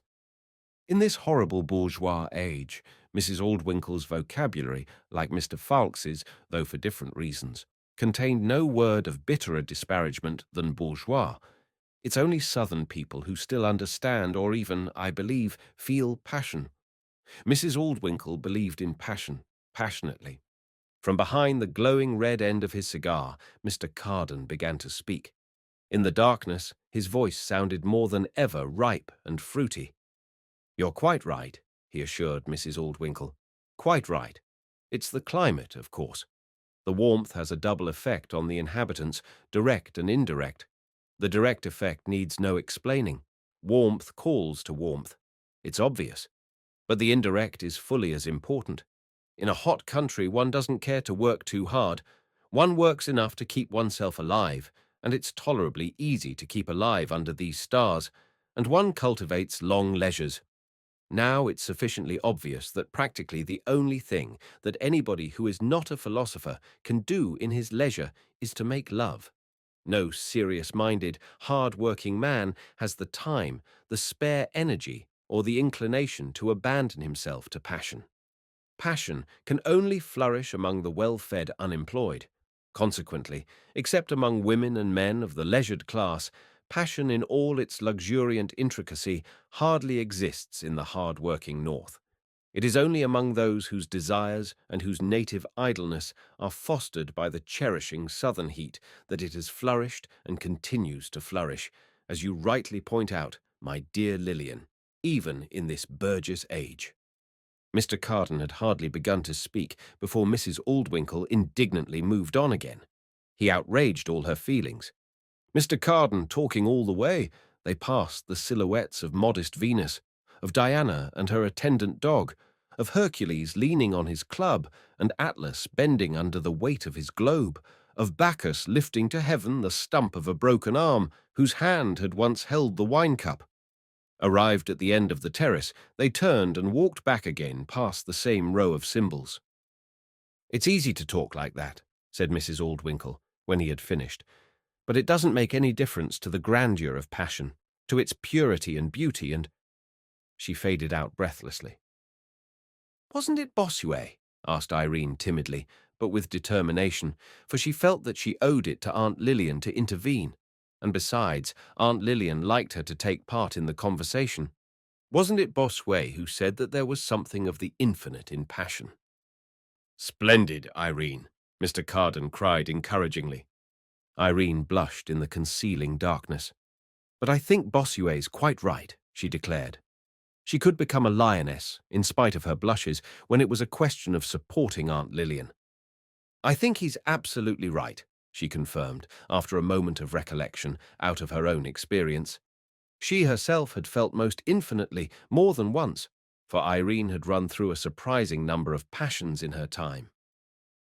"I can't think," her Aunt Lillian used to say to her, when Irene came in the evenings to brush her hair before she went to bed. "I can't think how it is that you're not wildly in love with Peter, or Jacques, or Mario." The name might change as Mrs. Aldwinkle and her niece moved in their seasonal wanderings backwards and forwards across the map of Europe, but after all, what's in a name? If I were your age, I should be quite bowled over by him. And thinking more seriously now of Peter, or Jacques, or Mario, Irene would discover that Aunt Lillian was quite right. The young man was indeed a very remarkable young man, and for the remainder of their stay at the Continental, the Bristol, the Savoy, she would be in love, passionately. What she had felt on these occasions was decidedly infinite. Bossuet, there was no doubt of it, knew what he was talking about. "Well, if you think he's right, Irene," said Mr. Carden, "why then, there's nothing for me to do but retire from the argument. I bow before superior authority." He took the cigar out of his mouth and bowed. Irene felt herself blushing once more. "Now you're making fun of me," she said. Mrs. Aldwinkle put her arm protectively round the young girl's shoulders. "I won't let you tease her, Carden," she said. "She's the only one of you all who has a real feeling for what is noble and fine and grand." She drew Irene closer to her, pressed her in a sidelong and peripatetic embrace. Happily, devotedly, Irene abandoned herself. Aunt Lillian was wonderful. "Oh, I know," said Mr. Carden apologetically, "that I'm nothing but an old capripede." Meanwhile, Lord Hovenden, humming loudly and walking a little apart from the rest of the company, was making it clear, he hoped, to everyone that he was occupied with his own thoughts and had not heard anything that had been said for the last 5 minutes. What had been said disturbed him none the less. How did Irene know so much about passion, he wondered? Could there still be other people? Painfully and persistently, the question asked itself. With the idea of dissociating himself still more completely from all that had been said, he addressed himself to Mr. Falx. "Tell me, Mr. Falx," he said in a pensive voice, as though he had been thinking about the subject for some time before he spoke. "What do you think of the fascist trades unions?" Mr. Falx told him. Passion, Calamy was thinking. Passion. One could have enough of it, good Lord. He sighed. If one could say, "Never again," and be sure of meaning what one said, it would be a great comfort. Still, he reflected, there was something rather perversely attractive about this Thriplow woman. Miss Thriplow, meanwhile, would have liked to say something, showing that she too believed in passion, but in a passion of a rather different brand from Mrs. Aldwinkle's, in a natural, spontaneous, and almost childish kind of passion, not the hothouse growth that flourishes in drawing-rooms.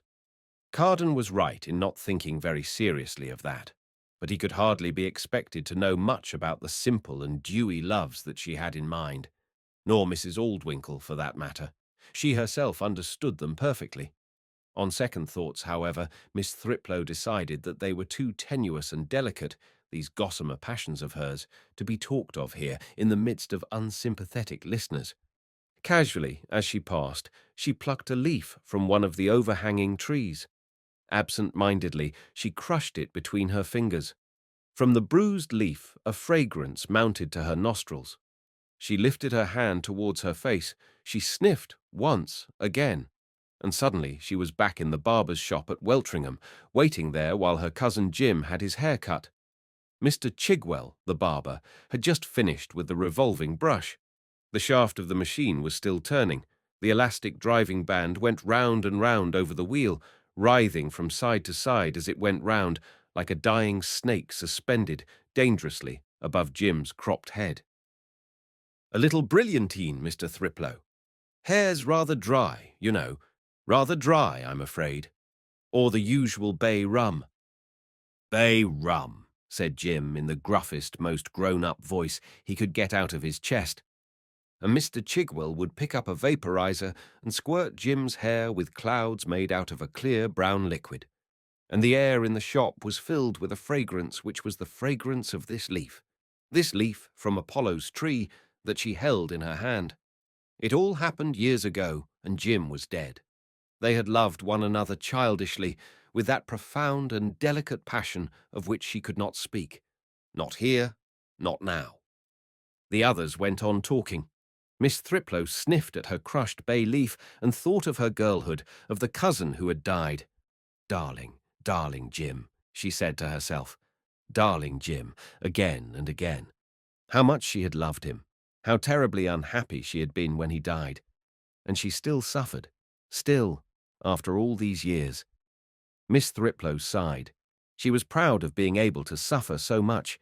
She encouraged her suffering. This sudden recollection of Jim when he was a little boy in the barber's shop, this vivid remembrance conjured up by the smell of a crushed leaf, was a sign of her exquisite sensibility. Mingled with her grief, there was a certain sense of satisfaction. After all, this had happened quite by itself, of its own accord, and spontaneously. She had always told people that she was sensitive, had a deep and quivering heart. This was a proof. Nobody knew how much she suffered underneath. How could people guess what lay behind her gaiety?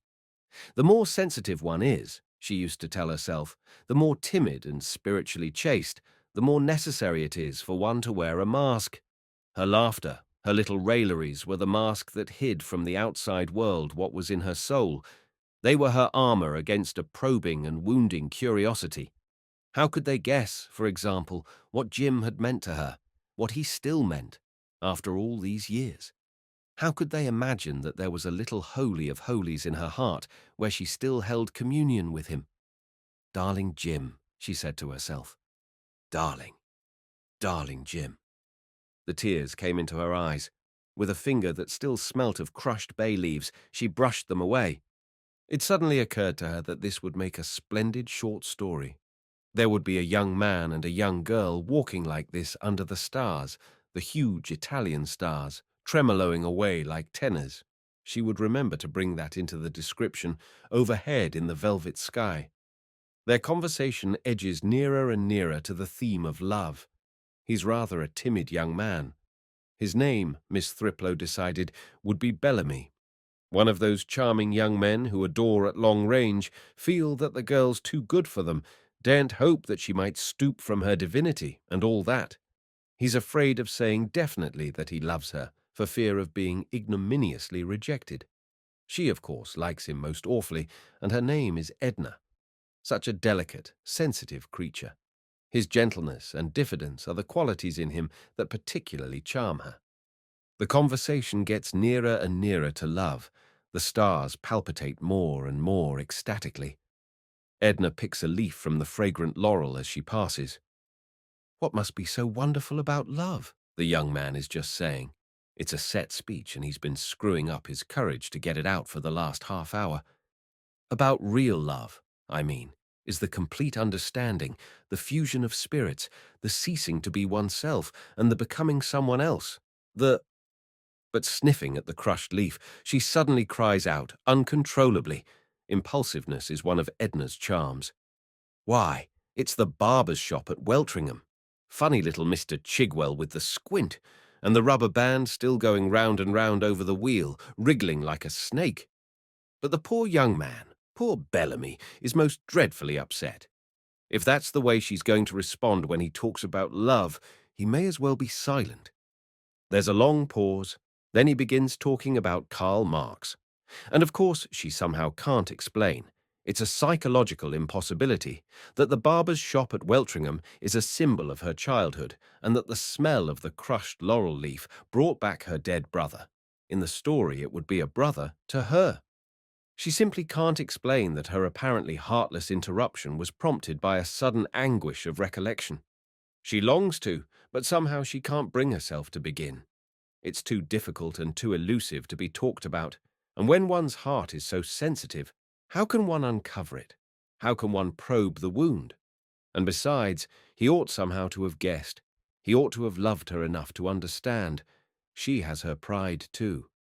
Every second she delays, the explanation becomes more impossible. In a flat, miserable voice, he goes on talking about Karl Marx. And suddenly, unrestrainedly, she begins sobbing and laughing at the same time. Chapter 5. The black silhouette that on the terrace had so perfunctorily symbolized Mr. Carden transformed itself as he entered the lamp-lit saloon into the complete and genial man. His red face twinkled in the light. He was smiling. "I know Lillian," he was saying. "She'll sit out there under the stars, feeling romantic and getting colder and colder, for hours. There's nothing to be done, I assure you. Tomorrow she'll have rheumatism. We can only resign ourselves and try to bear her sufferings in patience." He sat down in an armchair in front of the enormous empty hearth. "That's better," he said, sighing. Calamy and Miss Thriplow followed his example. "But don't you think I'd better bring her a shawl?" suggested Miss Thriplow after a pause. "She'd only be annoyed," Mr. Carden answered. "If Lillian has said that it's warm enough to sit out of doors, then it is warm enough. We've already proved ourselves fools by wanting to go indoors. If we brought her a shawl, we should become something worse than fools. We should be rude and impertinent. We should be giving her the lie." "My dear Lillian, we'd be as good as saying, 'It isn't warm,' and when you say that it is, you're talking nonsense. So we have brought you your shawl." "No, no, Miss Mary, you must surely see yourself that it wouldn't do." Miss Thriplow nodded. "How diplomatic," she said. "You're obviously right. We're all children compared to you, Mr. Carden. Only so high," she added irrelevantly, but it was all in the childish part, reaching down her hand to within a foot or two of the floor. Childishly, she smiled at him. "Only so," said Mr. Carden ironically, and lifting his right hand to the level of his eyes, he measured between his thumb and forefinger a space of perhaps half an inch. With his winking eye, he peeped at her through the gap. "I've seen children," he went on, "compared to whom Miss Mary Thriplow would be." He threw up his hands and let them fall with a clap onto his thighs, leaving the sentence to conclude itself in the pregnant silence. Miss Thriplow resented this denial of her childlike simplicity. Of such is the kingdom of heaven. But circumstances did not permit her to insist on the fact too categorically in Mr. Carden's presence. The history of their friendship was a little unfortunate. At their first meeting, Mr. Carden, summing her up at a glance, wrongly, Miss Thriplow insisted, had taken her into a kind of cynical and diabolic confidence, treating her as though she were a wholly modern and unprejudiced young woman, one of those young women who not only do what they like, which is nothing, for the demurest and the most old-fashioned can and do act, but who also airily and openly talk of their diversions. Inspired by her desire to please and carried away by her facility for adapting herself to her spiritual environment, Miss Thriplow had gaily entered into the part assigned to her. How brilliant she had been, how charmingly and wickedly daring, until finally, twinkling benevolently all the time, Mr. Carden had led the conversation along such strange and such outrageous paths that Miss Thriplow began to fear that she had put herself in a false position. Goodness only knew what mightn't, with such a man, happen next. By imperceptible degrees, Miss Thriplow transformed herself from a salamander, sporting gaily among the flames, into a primrose by the river's brim. Henceforward, whenever she talked to Mr. Carden, the serious young female novelist, so cultured and intelligent, but so unspoiled, put in an appearance. For his part, with that tact which distinguished him in all his social negotiations, Mr. Carden accepted the female novelist without showing the least astonishment at the change. At most, he permitted himself from time to time to look at her through his winking eye and smile significantly. Miss Thriplow on these occasions pretended not to notice. In the circumstances, it was the best thing she could do. "People always seem to imagine," said Miss Thriplow with a martyr's sigh, "that being educated means being sophisticated. And what's more, they never seem to be able to give one credit for having a good heart as well as a good head. And she had such a good heart. Anyone can be clever, she used to say. But what matters is being kind and good and having nice feelings. She felt more than ever pleased about that bay leaf incident. That was having nice feelings.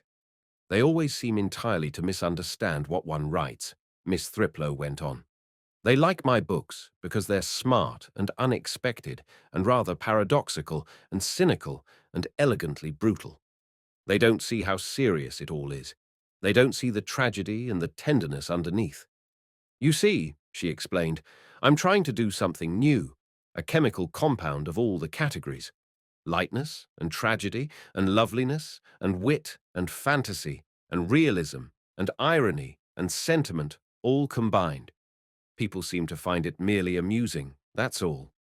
She threw out her hands despairingly. "It's only to be expected," said Mr. Carden comfortingly. "Anyone who has anything to say can't fail to be misunderstood. The public only understands the things with which it is perfectly familiar. Something new makes it lose its orientation. And then think of the misunderstandings between even intelligent people, people who know one another personally. Have you ever corresponded with a distant lover?" Miss Thriplow slightly nodded. She was familiar, professionally, with every painful experience. "Then you must know how easy it is for your correspondent to take the expression of one of your passing moods, forgotten long before the arrival of the letter at its destination, as your permanent spiritual condition. Haven't you been shocked to receive, by the returning post, a letter rejoicing with you in your gaiety, when in fact at the moment you are plunged in gloom, or astonished when you come whistling down to breakfast to find beside your plate 16 pages of sympathy and consolation? And have you ever had the misfortune to be loved by somebody you do not love? Then you know very well how expressions of affection, which must have been written with tears in the eyes and from the depth of the heart, seem to you not merely silly and irritating, but in the worst possible bad taste. Positively vulgar, like those deplorable letters that are read in the divorce courts.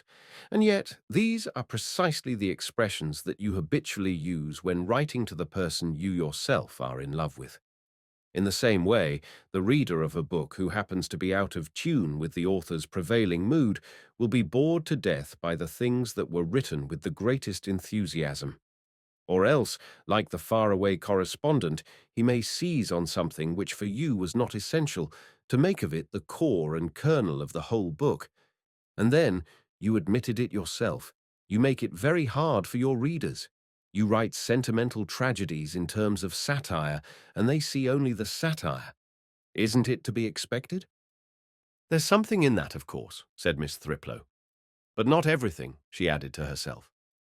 "And then you must remember," Mr. Carden went on, "that most readers don't really read.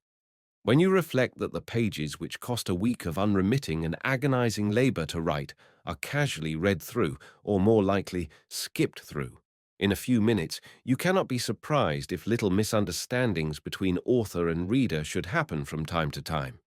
We all read too much nowadays to be able to read properly. We read with the eyes alone, not with the imagination. We don't take the trouble to reconvert the printed word into a living image, and we do this, I may say, in sheer self-defense.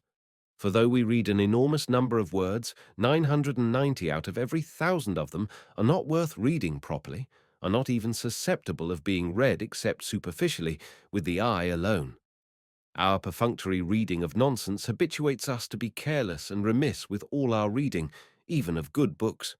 You may take endless pains with your writing, my dear Miss Mary, but out of every 100 of your readers, how many do you suppose ever take the pains to read what you write? And when I say read, Mr. Carden added, I mean really read. How many, I repeat? Who knows, said Miss Thriplow. But even if they did read properly, she was thinking, would they really unearth that heart? That was the vital question. It's this mania for keeping up to date, said Mr. Carden, that has killed the art of reading. Most of the people I know read 3 or 4 daily newspapers, look at half a dozen weeklies between Saturday and Monday, and a dozen reviews at the end of every month, and the rest of the time, as the Bible with justifiable vigor would put it, the rest of the time they are whoring after new fiction, new plays and verses and biographies. They've no time to do anything but skim along uncomprehendingly. If you must complicate the matter by writing tragedy in terms of farce, you can only expect confusion. Books have their destinies like men, and their fates, as made by generations of readers, are very different from the destinies foreseen for them by their authors. Gulliver's Travels, with a minimum of expurgation, has become a children's book. A new illustrated edition is produced every Christmas. That's what comes of saying profound things about humanity in terms of a fairy story. The publications of the Purity League figure invariably under the heading Curious in the booksellers' catalogues. The theological, and to Milton himself, the fundamental and essential part of Paradise Lost, is now so ludicrous that we ignore it altogether. When somebody speaks of Milton, what do we call to mind? A great religious poet. Number Milton means for us a collection of isolated passages, full of bright light, color, and thunderous harmony, hanging like musical stars in the lap of nothing. Sometimes the adult masterpieces of one generation become the reading of schoolboys in the next. Does anyone over 16 now read the poems of Sir Walter Scott, or his novels for that matter? How many books of piety and morality survive only for their fine writing? And how our interest in the merely aesthetic qualities of these books would have scandalized their authors. No. At the end of the account, it is the readers who make the book what it ultimately is. The writer proposes, the readers dispose. It's inevitable, Miss Mary. You must reconcile yourself to fate. I suppose I must, said Miss Thriplow. Calamy broke silence for the first time since they had entered the room. But I don't know why you complain of being misunderstood, he said, smiling. I should have thought that it was much more disagreeable to be understood. One can get annoyed with imbeciles for failing to understand what seems obvious to oneself. One's vanity may be hurt by their interpretation of you. They make you out to be as vulgar as themselves. Or you may feel that you have failed as an artist insofar as you haven't managed to make yourself transparently plain. But what are all these compared to the horrors of being understood, completely understood? You've given yourself away. You're known. You're at the mercy of the creatures into whose keeping you have committed your soul. Why? The thought's terrifying. If I were you, he went on, I'd congratulate myself. You have a public which likes your books, but for the wrong reasons, and meanwhile you're safe, you're out of their reach, you possess yourself intact. Perhaps you're right, said Miss Thriplow. Mr. Carden understood her, she reflected, or at least understood part of her. An unreal, superficial part, it was true, but still, she had to admit, a part. And it certainly wasn't agreeable. Chapter 6. To be torn between divided allegiances is the painful fate of almost every human being. Pull devil, pull baker, pull flesh, pull spirit, pull love, pull duty, pull reason, and pull hallowed prejudice. The conflict, in its various forms, is the theme of every drama. For though we have learnt to feel disgust at the spectacle of a bullfight, an execution, or a gladiatorial show, we still look on with pleasure at the contortions of those who suffer spiritual anguish. At some distant future date, when society is organized in a rational manner so that every individual occupies the position and does the work for which his capacities really fit him, when education has ceased to instill into the minds of the young fantastic prejudices instead of truths, when the endocrine glands have been taught to function in perfect harmony and diseases have been suppressed, all our literature of conflict and unhappiness will seem strangely incomprehensible, and our taste for the spectacle of mental torture will be regarded as an obscene perversion of which decent men should feel ashamed. Joy will take the place of suffering as the principal theme of art. In the process, it may be, art will cease to exist. A happy people, we now say, has no history, and we might add that happy individuals have no literature. The novelist dismisses in a paragraph his hero's 20 years of happiness. Over a week of misery and spiritual debate, he will linger through 20 chapters. When there is no more misery, he will have nothing to write about. Perhaps it will be all for the best. The conflict which had raged during the last few months within Irene's spirit, though not so serious as some of the inward battles that have distracted strong men in their search for the salvation of integrity, was still for her a painful one. Put baldly in its most concrete form, the question at issue was this: should she paint pictures and write, or should she make her own underclothing? But for Aunt Lillian the conflict would never have become serious. Indeed, it would never, in all probability, have begun at all. For if it had not been for Aunt Lillian, the natural woman in Irene would have remained undisputed mistress of the field, and she would have passed her days in a placid contentment over the lacy intricacies of her undergarments. Aunt Lillian, however, was on the side of the unnatural woman. It was she who had practically called the writer and the painter of pictures into existence, had invented Irene's higher talents, and ranged them against the homelier. Mrs. Aldwinkle's enthusiasm for the arts was such that she wanted everyone to practice one or other of them. It was her own greatest regret that she herself had no aptitude for any of them. Nature had endowed her with no power of self-expression. Even in ordinary conversation she found it difficult to give utterance to what she wanted to say. Her letters were made up of the fragments of sentences. It was as though her thoughts had been blown to ungrammatical pieces by a bomb and scattered themselves on the page. A curious clumsiness of hand united with her native impatience to prevent her from drawing correctly or even doing plain sewing. And though she listened to music with an expression of rapture, she had an ear that could not distinguish a major from a minor third. "I'm one of those unfortunate people," she used to say, "who have an artistic temperament without an artist's powers." She had to content herself with cultivating her own temperament and developing other people's capacities. She never met a young person of either sex without encouraging him or her to become a painter, a novelist, a poet, or a musician. It was she who had persuaded Irene that her little dexterity with camel's hair brushes was a talent, and that she ought on the strength of her amusing letters to write lyrics. "How can you spend your time so stupidly and frivolously?" she used to ask, whenever she found Irene busy at her underlinen. And Irene, who adored her Aunt Lillian, with the dog-like devotion that is only possible when one is 18, and rather young for one's age at that, put her sewing away and devoted all her energy to portraying in watercolors and describing in rhyme the landscape and the flowers of the garden. But the underclothing remained nonetheless a permanent temptation. She found herself wondering whether her chain-stitch wasn't better than her painting, her buttonholing superior to her verse. She asked herself whether night-dresses weren't more useful than watercolors. More useful, and besides, she was so awfully particular about what she wore next her skin, and she adored pretty things. So did Aunt Lillian, who used to laugh at her when she wore ugly, dowdy ones. At the same time, Aunt Lillian didn't give her much of an allowance. For 30 shillings, Irene could make a garment that it would have cost her 5 or 6 guineas to buy in a shop. Underclothing became for Irene the flesh, became illicit love and rebellious reason. Poetry and watercolor painting invested by her adoration of Aunt Lillian with a quality of sacredness, became spirit, duty, and religion. The struggle between her inclination and what Aunt Lillian considered good was prolonged and distressing.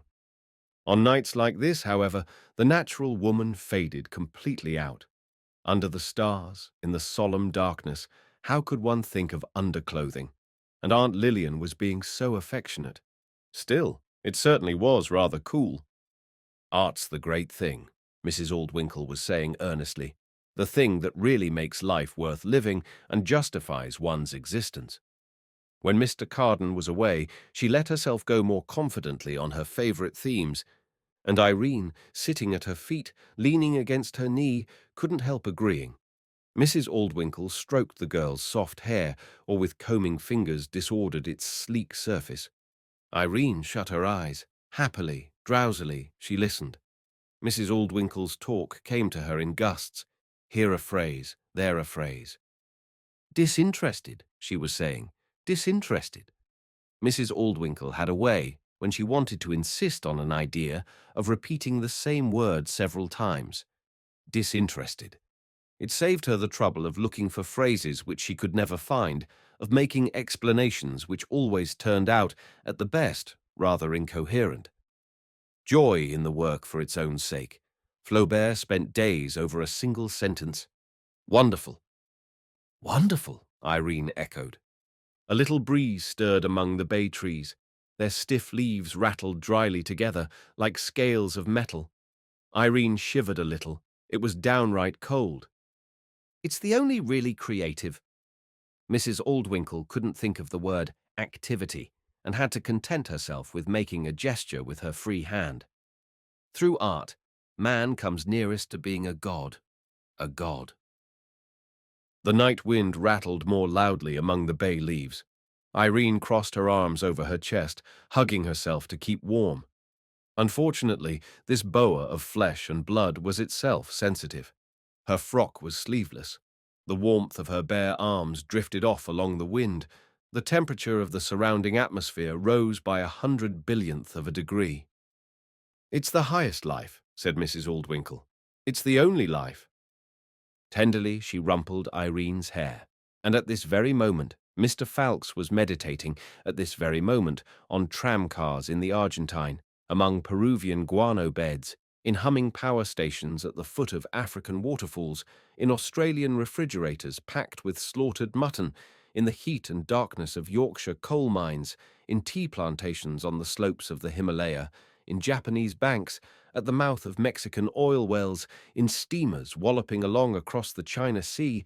At this very moment, men and women of every race and colour were doing their bit to supply Mrs. Aldwinkle with her income. On the £270,000 of Mrs. Aldwinkle's capital, the sun never set. People worked. Mrs. Aldwinkle led the higher life. She for art only, they, albeit unconscious of the privilege, for art in her. Young Lord Hovenden sighed, if only it were he whose fingers were playing in the smooth, thick tresses of Irene's hair. It seemed an awful waste that she should be so fond of her Aunt Lillian. Somehow, the more he liked Irene, the less he liked Aunt Lillian. "Haven't you sometimes longed to be an artist yourself, Hovenden?" Mrs. Aldwinkle suddenly asked. She leaned forward, her eyes glittering with the reflected light of 200 or 300 million remote suns. She was going to suggest that he might try his hand at poetical rhapsodies about political injustice and the condition of the lower classes, something halfway between Shelley and Walt Whitman. "Me!" said Hovenden in astonishment. Then he laughed aloud. "Ha, ha, ha!" It was a jarring note. Mrs. Aldwinkle drew back, pained. "I don't know why you should think the idea so impossibly comic," she said. "Perhaps he has other work to do," said Mr. Falx out of the darkness. "More important work." And at the sound of that thrilling, deep, prophetical voice, Lord Hovenden felt that indeed he had. "More important?" queried Mrs. Aldwinkle. "But can anything be more important? When one thinks of Flaubert—" One thought of Flaubert, working through all a 54-hour week at a relative clause, but Mrs. Aldwinkle was too enthusiastic to be able to say what followed when one had thought of Flaubert. "Think of coal miners for a change," said Mr. Falx in answer. "That's what I suggest. Yes, Lord Hovenden agreed, gravely nodding. A lot of his money came from coal. He felt particularly responsible for miners when he had time to think of them. Think, said Mr. Falx in his deep voice, and he relapsed into a silence more eloquently prophetical than any speech. For a long time nobody spoke. The wind came draftily and in ever chillier gusts. Irene clasped her arms still tightlier over her breast. She shivered. She yawned with cold. Mrs. Aldwinkle felt the shaking of the young body that leaned against her knees. She herself was cold too, but after what she had said to Carden and the others, it was impossible for her to go indoors yet a while. She felt, in consequence, annoyed with Irene for shivering. "Do stop," she said crossly. "It's only a stupid habit, like a little dog that shivers even in front of the fire." "All the same," said Lord Hovenden, coming to Irene's defence, "it is getting raver cold." "Well, if you find it so," retorted Mrs. Aldwinkle, with overwhelming sarcasm, "you'd better go in and ask them to light a fire." It was nearly midnight before Mrs. Aldwinkle finally gave the word to go indoors. Chapter 7. To say good-night definitely and for the last time was a thing which Mrs. Aldwinkle found most horribly difficult. With those two fatal words she pronounced sentence of death on yet another day, on yet another, and the days were so few now, so agonizingly brief. She pronounced it also, temporarily at least, on herself. For the formula once finally uttered, there was nothing for her to do but creep away out of the light and bury herself in the black unconsciousness of sleep. 6 hours, 8 hours would be stolen from her and never given back.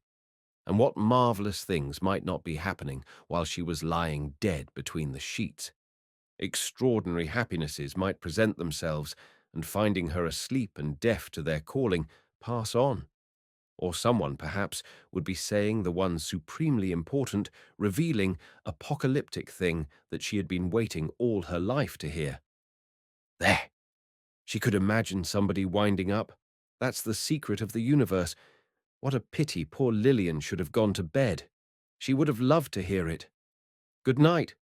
It was like parting with a shy lover who had not yet ventured to declare himself. A minute more and he would speak, would reveal himself the unique soulmate. Good night, and he would remain forever merely diffident little Mr. Jones. Must she part with this day too, before it was transfigured? Good night. Every evening she put off the saying of it as long as she possibly could. It was generally 1:30 or 2 before she could bring herself to leave the drawing-room, and even then the words were not finally spoken.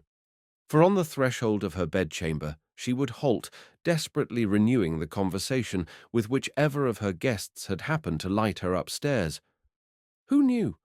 Perhaps in these last 5 minutes, in the intimacy, in the nocturnal silence, the important thing really would be said. The 5 minutes often lengthened themselves out to 40, and still Mrs. Aldwinkle stood there, desperately putting off the moment when she would have to pronounce the sentence of death. When there was nobody else to talk to, she had to be content with the company of Irene, who always, when she herself had undressed, came back in her dressing-gown to help Mrs. Aldwinkle, since it would have been unfair to keep a maid up to such late hours, make ready for the night. Not that little Irene was particularly likely to utter the significant word or think the one apocalyptic thought, though of course one never knew, out of the mouths of babes and sucklings. And in any case, talking with Irene, who was a dear child and so devoted, was better than definitely condemning oneself to bed. Tonight, it was 1 o'clock before Mrs. Aldwinkle made a move towards the door. Miss Thriplow and Mr. Falx, protesting that they too were sleepy, accompanied her, and like an attendant shadow, Irene silently rose when her aunt rose and silently walked after her. Halfway across the room, Mrs. Aldwinkle halted and turned round. Formidable she was, a tragedy queen in coral red velvet. Her little white muslin mirage halted too. Less patient, Mr. Falx and Miss Thriplow moved on towards the door. "You must all come to bed soon, you know," she said, addressing herself to the 3 men who remained at the further end of the room, in a tone at once imperious and cajoling. I simply won't allow you, Carden, to keep those poor young men out of their beds to all hours of the night. Poor Calamy has been travelling all day, and Hovenden needs all the sleep, at his age, that he can get. Mrs. Aldwinkle took it hardly that any of her guests should be awake and talking while she was lying dead in the tomb of sleep. Poor Calamy, she pathetically exclaimed, as though it were a case of cruelty to animals. She felt herself filled, all at once, with an enormous and maternal solicitude for this young man. "Yes, poor Calamy," Mr. Carden repeated, twinkling. "Out of pure sympathy, I was suggesting that we should drink a pint or two of red wine before going to bed. There's nothing like it for making one sleep." Mrs. Aldwinkle turned her bright blue eyes on Calamy, smiled her sweetest and most piercing smile. "Do come," she said. "Do." She extended her hand in a clumsy and inexpressive gesture. "And you, Hovenden," she added, almost despairingly.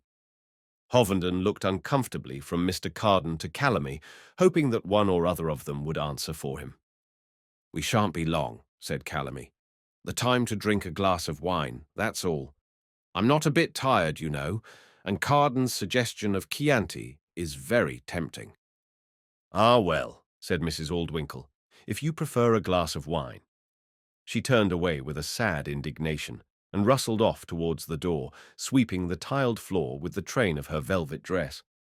Mr. Falx and Miss Thriplow, who had been lingering impatiently near the door, drew back in order that she might make her exit in full majesty.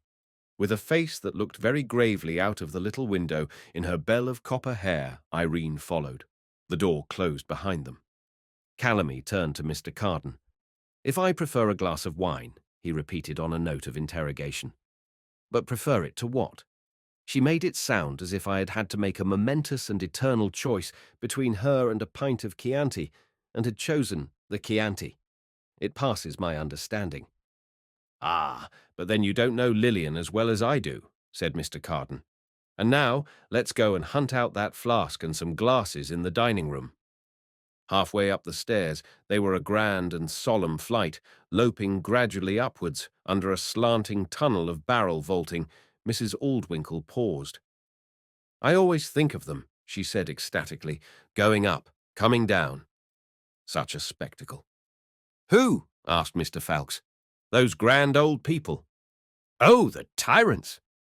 Mrs. Aldwinkle smiled pityingly. "And the poets, the scholars, the philosophers, the painters, the musicians, the beautiful women. You forget those, Mr. Falx." She raised her hand as though summoning their spirits from the abyss. Psychical eyes might have seen a jeweled prince with a nose like an ant-eater's slowly descending between obsequious human hedges. Behind him, a company of buffoons and little hunchbacked dwarfs stepping cautiously, sidelong, from stair to stair. "I forget nothing," said Mr. Falx, "but I think tyrants are too high a price to pay." Mrs. Aldwinkle sighed and resumed her climbing. "What a queer fellow Calamy is, don't you think?" she said, addressing herself to Miss Thriplow. Mrs. Aldwinkle, who liked discussing other people's characters and who prided herself on her perspicacity and her psychological intuition, found almost everybody queer, even when she thought it worthwhile discussing her little Irene. She liked to think that everyone she knew was tremendously complicated, had strange and improbable motives for his simplest actions, was moved by huge, dark passions, cultivated secret vices. In a word, was larger than life and a good deal more interesting. "What did you think of him, Mary?" "Very intelligent," thought Miss Thriplow. "Oh, of course, Mrs. Aldwinkle agreed, almost impatiently. That wasn't anything much to talk about. "But one hears odd stories of his amorous tastes, you know." The party halted at the door of Mrs. Aldwinkle's room. "Perhaps that was one of the reasons," she went on mysteriously, "why he went travelling all that time, right away from civilization. On such a theme, a conversation might surely be almost indefinitely protracted. The moment for uttering the final, fatal good night had not yet come. Downstairs in the great saloon, the three men were sitting over their red wine. Mr. Carden had already twice refilled his glass. Calamy was within sight of the bottom of his first tumbler. Young Lord Hovenden's was still more than half full. He was not a very accomplished drinker and was afraid of being sick if he swallowed too much of this young and generous brew. "Bored, you're just bored. That's all it is," Mr. Carden was saying. He looked at Calamy over the top of his glass and took another sip, as though to his health. "You haven't met anyone of late who took your fancy. That's all. Unless, of course, it's a case of catarrh in the bile ducts." "It's neither," said Calamy, smiling. "Or perhaps it's the first great climacteric. You don't happen to be 35, I suppose. 5 times 7, a most formidable age, though not quite so serious as 63. That's the grand climacteric." Mr. Carden shook his head. "Thank the Lord, I got past it without dying, or joining the Church of Rome, or getting married. Thank the Lord. But you?" "I'm 33, said Calamy. "A most harmless time of life. Then it's just boredom. You'll meet some little ravishment, and all the zest will return." Young Lord Hovenden laughed in a very ventriloquial, man-of-the-worldly fashion. Calamy shook his head. "But I don't really want it to return," he said. "I don't want to succumb to any more little ravishments. It's too stupid, it's too childish. I used to think that there was something rather admirable and enviable about being an homme à bonnes fortunes. Don Juan has an honoured place in literature. It's thought only natural that a Casanova should complacently boast of his successes. I accepted the current view, and when I was lucky in love, and I've always been only too deplorably fortunate, I used to think the more highly of myself." "We have all thought the same," said Mr. Carden. "The weakness is a pardonable one." Lord Hovenden nodded and took a sip of wine to show that he entirely agreed with the last speaker. "Pardonable, no doubt," said Calamy. "But when one comes to think it over, not very reasonable. For after all, there's nothing really to be very proud of. There's nothing very much to boast about.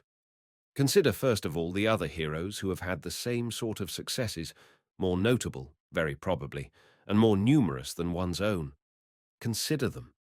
What do you see? Rows of insolent grooms and pugilists, leather-faced ruffians and disgusting old satyrs, louts with curly hair and no brains, and cunning little pimps like weasels, soft-palmed young epicines and hairy gladiators, a vast army composed of the most odious specimens of humanity. Is one to be proud of belonging to their numbers?" "Why not?" asked Mr. Carden. "One should always thank God for whatever native talents one possesses. If your talent happens to lie in the direction of higher mathematics, praise God, and if in the direction of seduction, praise God just the same. And thanking God when one comes to examine the process a little closely is very much the same as boasting or being proud. I see no harm in boasting a little of one's Casanovesque capacities. You young men are always so damned intolerant.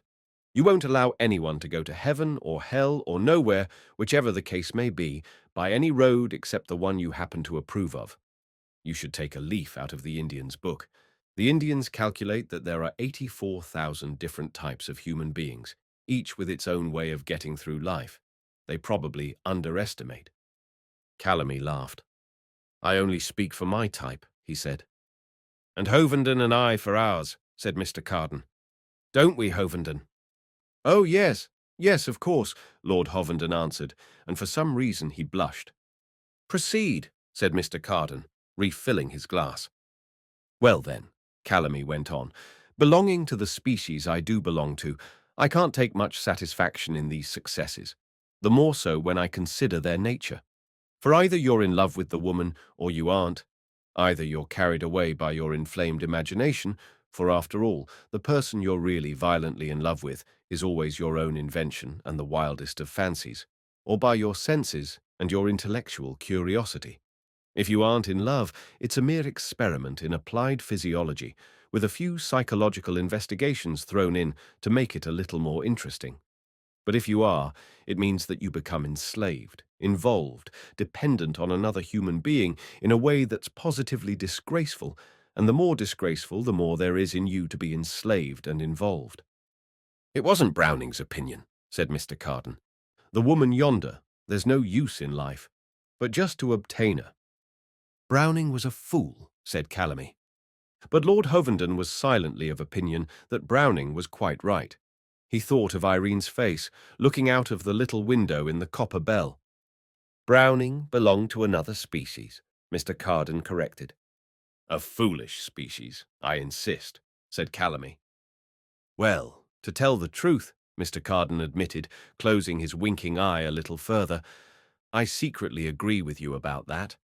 I'm not really as entirely tolerant as I should like to be. Calamy was frowning pensively over his own affairs, and without discussing the greater or less degree of Mr. Carden's tolerance, he went on. The question is, at the end of it all, what's the way out?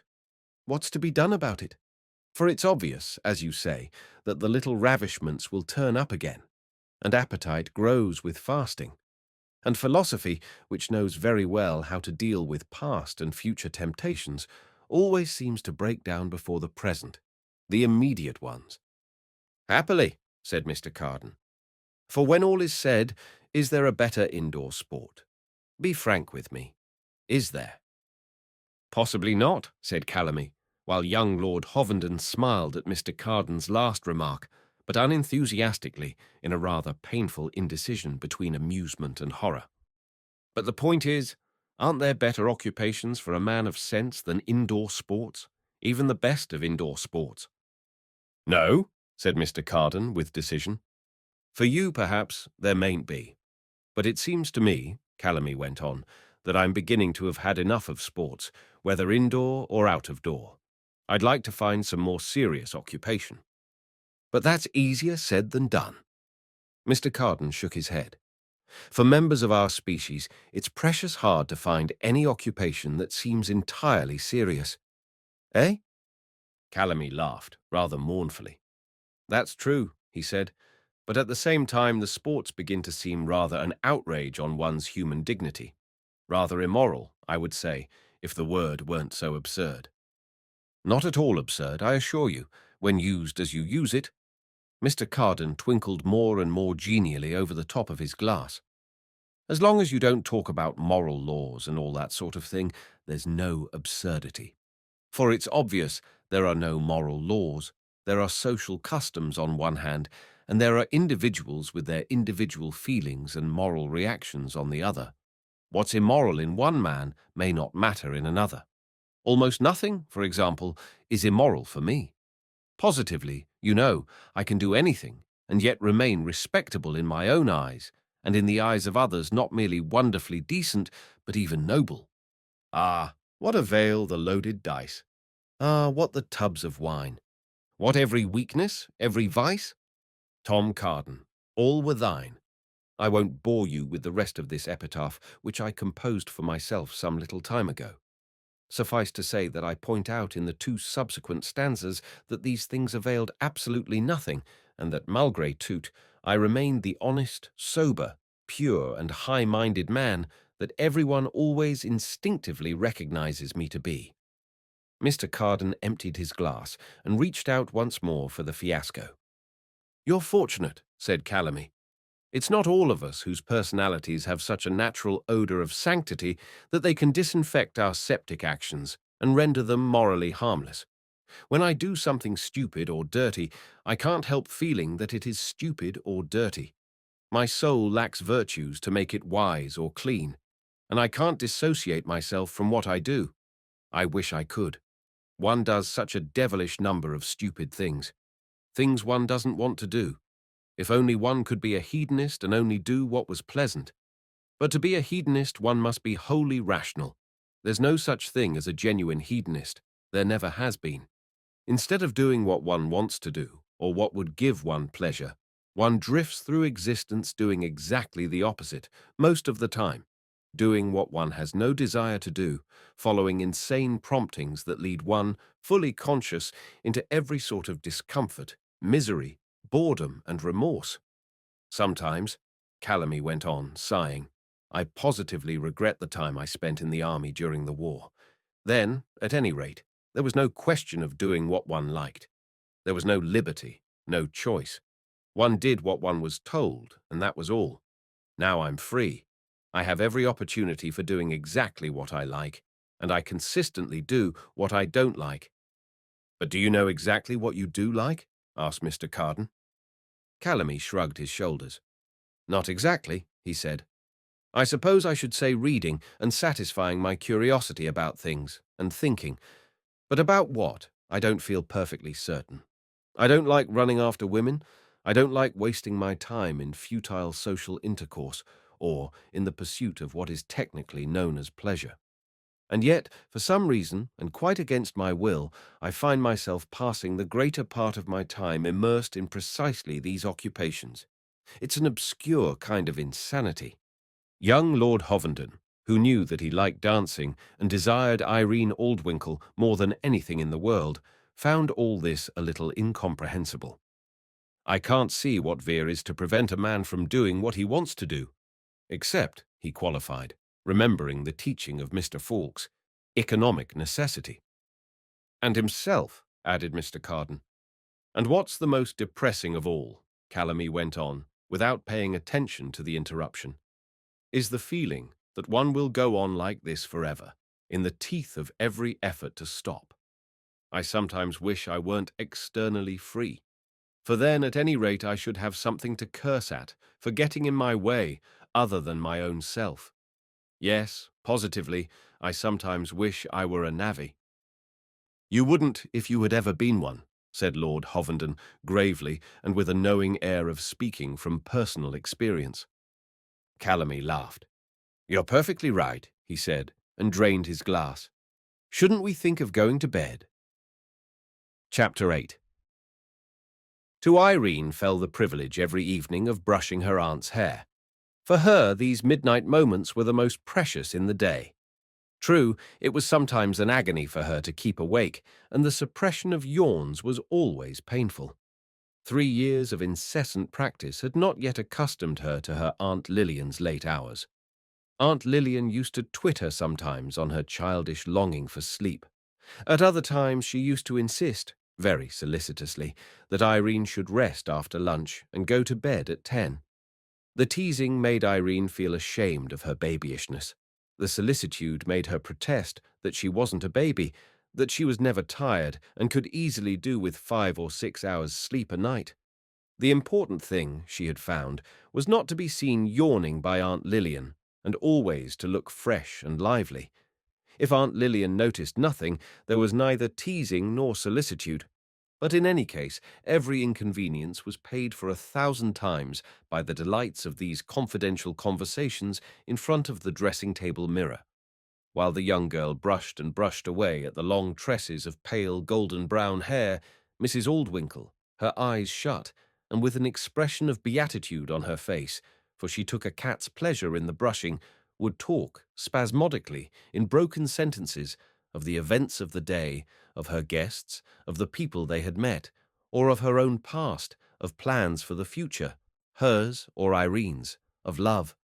On all these subjects, Mrs. Aldwinkle spoke intimately, confidentially, without reserve. Feeling that she was being treated by her Aunt Lilian as entirely grown up and almost as an equal, Irene was proud and grateful. Without deliberately setting out to complete the subjugation of her niece, Mrs. Aldwinkle had discovered, in those midnight conversations, the most perfect means for achieving this end. If she talked like this to Irene, it was merely because she felt the need of talking intimately to someone, and because there was nobody else to talk to. Incidentally, however, she had contrived in the process to make the girl her slave, made her Aunt Lilian's confidant, invested, so to speak, with a title of honor. Irene felt a gratitude which strengthened her original childish attachment to her aunt. Meanwhile, she had learned to talk with an airy familiarity of many things concerning which young girls are supposed to be ignorant, and of which, indeed, she herself knew, except intellectually and at second hand, nothing. She had learned to be knowing and worldly wise in the void, so to speak, and with no personal knowledge of the world. Gravely, ingenuously, she would say things that could only be uttered out of the depths of the profoundest innocence, amplifying and making embarrassingly explicit in public things that Mrs. Aldwinkle had only fragmentarily hinted at in the confidential small hours. She regarded herself as immensely mature. Tonight, Mrs. Aldwinkle was in a rather gloomy, complaining mood. "I'm getting old," she said, sighing and opening her eyes for a moment to look at her image in the glass that confronted her. The image did not deny the statement. And yet I always feel so young. That's what really matters, Irene declared. And besides, it's nonsense. You're not old. You don't look old. In Irene's eyes, moreover, she really didn't look old. People don't like one anymore when one gets old, Mrs. Aldwinkle continued. Friends are terribly faithless. They fall away. She sighed. When I think of all the friends. She left the sentence unfinished. All her life long, Mrs. Aldwinkle had had a peculiar genius for breaking with her friends and lovers. Mr. Carden was almost the sole survivor from an earlier generation of friends. From all the rest she had parted, and she had parted with a light heart. It had seemed easy to her, when she was younger, to make new friends in place of the old. Potential friends, she thought, were to be found everywhere, every day. But now she was beginning to doubt whether the supply was, after all, so inexhaustible as she had once supposed. People of her own age, she found, were already set fast in the little social worlds they had made for themselves. And people of the younger generation seemed to find it hard to believe that she felt, in her heart, just as young as they did. They mostly treated her with the rather distant politeness which one accords to a stranger and an elder person. I think people are horrid, said Irene, giving a particularly violent sweep with the hairbrush to emphasize her indignation. You won't be faithless? Asked Mrs. Aldwinkle. Irene bent over and, for all answer, kissed her on the forehead. Mrs. Aldwinkle opened her glittering blue eyes and looked up at her, smiling as she did so, that siren smile that for Irene was still as fascinating as it had ever been. If only everybody were like my little Irene. Mrs. Aldwinkle let her head fall forward and once more closed her eyes. There was a silence. What are you sighing about in that heartbreaking way? She suddenly asked. Irene's blush ran tingling up into her temples and disappeared under the copper-coloured fringe. Oh, nothing, she said, with an off-handedness that expressed the depth of her guilty embarrassment. That deep intake of breath, that brief and passionate expiry, were not the components of a sigh. She had been yawning with her mouth shut. But Mrs. Aldwinkle, with her bias towards the romantic, did not suspect the truth. Nothing, indeed, she echoed incredulously. Why, it was the noise of the wind blowing through the cracks of a broken heart. I never heard such a sigh. She looked at the reflection of Irene's face in the mirror. And you're blushing like a peony. What is it? But it's nothing, I tell you, Irene declared, speaking almost in a tone of irritation. She was annoyed with herself for having yawned so ineptly and blushed so pointlessly rather than with her aunt. She immersed herself more than ever deeply in her brushing, hoping and praying that Mrs. Aldwinkle would drop the subject. But Mrs. Aldwinkle was implacable in her tactlessness. I never heard anything that sounded so lovesick, she said, smiling archly into the looking-glass. Mrs. Aldwinkle's humorous sallies had a way of falling ponderously, like bludgeon strokes, on the objects of her raillery. One never knew, when she was being sprightly, whether to feel sorrier for the victim or for Mrs. Aldwinkle herself. For though the victim might get hard knocks, the spectacle of Mrs. Aldwinkle laboriously exerting herself to deliver them was sadly ludicrous. One wished, for her sake, for the sake of the whole human race, that she would desist. But she never did. Mrs. Aldwinkle always carried all her jokes to the foreseen end, and generally far further than was foreseeable by anyone less ponderously minded than herself. It was like a whale sighing, she went on with a frightful playfulness. It must be a grand passion of the largest size. Who is it? Who is it? She raised her eyebrows. She smiled with what seemed to her, as she studied it in the glass, a most wickedly sly but charming smile, like a smile in a comedy by Congreve, it occurred to her. But Aunt Lillian, protested Irene, almost in despair, almost in tears. It was nothing, I tell you. At moments like this, she could almost find it in her to hate Aunt Lillian. As a matter of fact, I was only... She was going to blurt it out courageously. She was just going to tell Aunt Lillian, at the risk of a teasing or an almost equally unwelcome solicitude, either were better than this, that she had been merely yawning. But Mrs. Aldwinkle, still relentlessly pursuing her fun, interrupted her. "But I guess who it is," she said, wagging a forefinger at the glass. "I guess. I'm not such a blind, stupid old auntie as you think. You imagine I haven't noticed. Silly child. Did she think I didn't see that he was very assiduous and that she rather liked it? Did she think her stupid old auntie was blind?" Irene blushed again. The tears came into her eyes. "But who are you talking about?" she said in a voice that she had to make a great effort to keep from breaking and trembling out of control. "What an innocent," mocked Mrs. Aldwinkle, still very congreve. And at this point, earlier than was usual with her on these occasions, she had mercy and consented to put poor Irene out of her agony. "Why, Hovenden," she said. "Who else should it be?" "Hovenden," Irene repeated with genuine surprise. "Injured innocence." Mrs. Aldwinkle momentarily renewed her trampling fun. "But it's sufficiently obvious," she went on in a more natural voice. "The poor boy follows you like a dog." "Me?" Irene had been too much preoccupied in following her Aunt Lillian to notice that she in her turn was being followed. "Now don't pretend," said Mrs. Aldwinkle. "It's so stupid pretending. Much better to be frank and straightforward. Admit now that you like him." Irene admitted. "Yes, of course I like him. But not in any special way. I'd really not thought of him like that." A shade contemptuously, benevolently amused, Mrs. Aldwinkle smiled.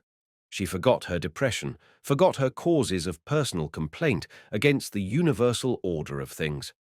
Absorbed in the uniquely interesting subject, in the sole and proper study of mankind, she was once more happy. Love. It was the only thing. Even art, compared with it, hardly existed. Mrs. Aldwinkle was almost as much interested in other people's love as in her own. She wanted everyone to love, constantly and complicatedly. She liked to bring people together, to foster tender feelings, to watch the development of passion, to assist when it happened. And Mrs. Aldwinkle was always rather disappointed when it did not, at the tragic catastrophe. And then, when the first love, growing old, had lingeringly or violently died, there was the new love to think of, to arrange, to foster, to watch, and then the third, the fourth. One must always follow the spontaneous motions of the heart. It is the divine within us that stirs in the heart, and one must worship Eros so reverently that one can never be content with anything but the most poignant, most passionate manifestations of his power. To be content with a love that has turned in the course of time to mere affection, kindliness, and quiet comprehension is almost to blaspheme against the name of Eros. Your true lover, thought Mrs. Aldwinkle, leaves the old, paralytic love and turns wholeheartedly to the young passion. "What a goose you are," said Mrs. Aldwinkle. "I sometimes wonder," she went on, "whether you're capable of being in love at all. You're so uncomprehending, so cold." Irene protested with all the energy of which she was capable. One could not have lived as long as she had in Mrs. Aldwinkle's company without regarding the imputation of coldness, of insensitiveness to passion, as the most damning of all possible impeachments. It was better to be accused of being a murderess, particularly if it were a case of crime passional. "I don't know how you say that," she said indignantly. "I'm always in love. Had there not been Peter and Jacques and Mario?" "You may think you have," said Mrs. Aldwinkle contemptuously, forgetting that it was she herself who had persuaded Irene that she was in love. "But it was more imagination than the real thing. Some women are born like that." She shook her head. "And they die like that."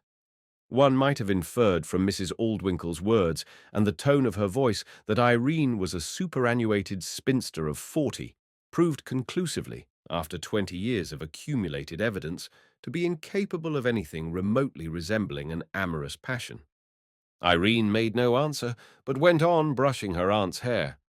Mrs. Aldwinkle's aspersions were particularly wounding to her. She wished that she could do something startling to prove their baselessness. Something spectacular. "And I've always thought Hovenden an extremely nice boy," Mrs. Aldwinkle continued, with the air of pursuing an argument. She talked on. Irene listened and went on brushing. Chapter 9. In the silence and solitude of her room, Miss Thriplow sat up for a long time, pen in hand, in front of an open notebook. "Darling Jim," she wrote, "darling Jim.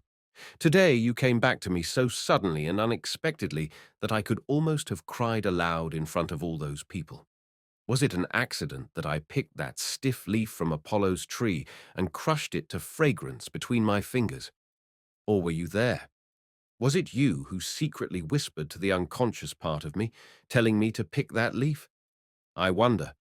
Oh, I wonder and wonder. Sometimes I believe that there are no accidents, that we do nothing by chance. Tonight I felt sure of it.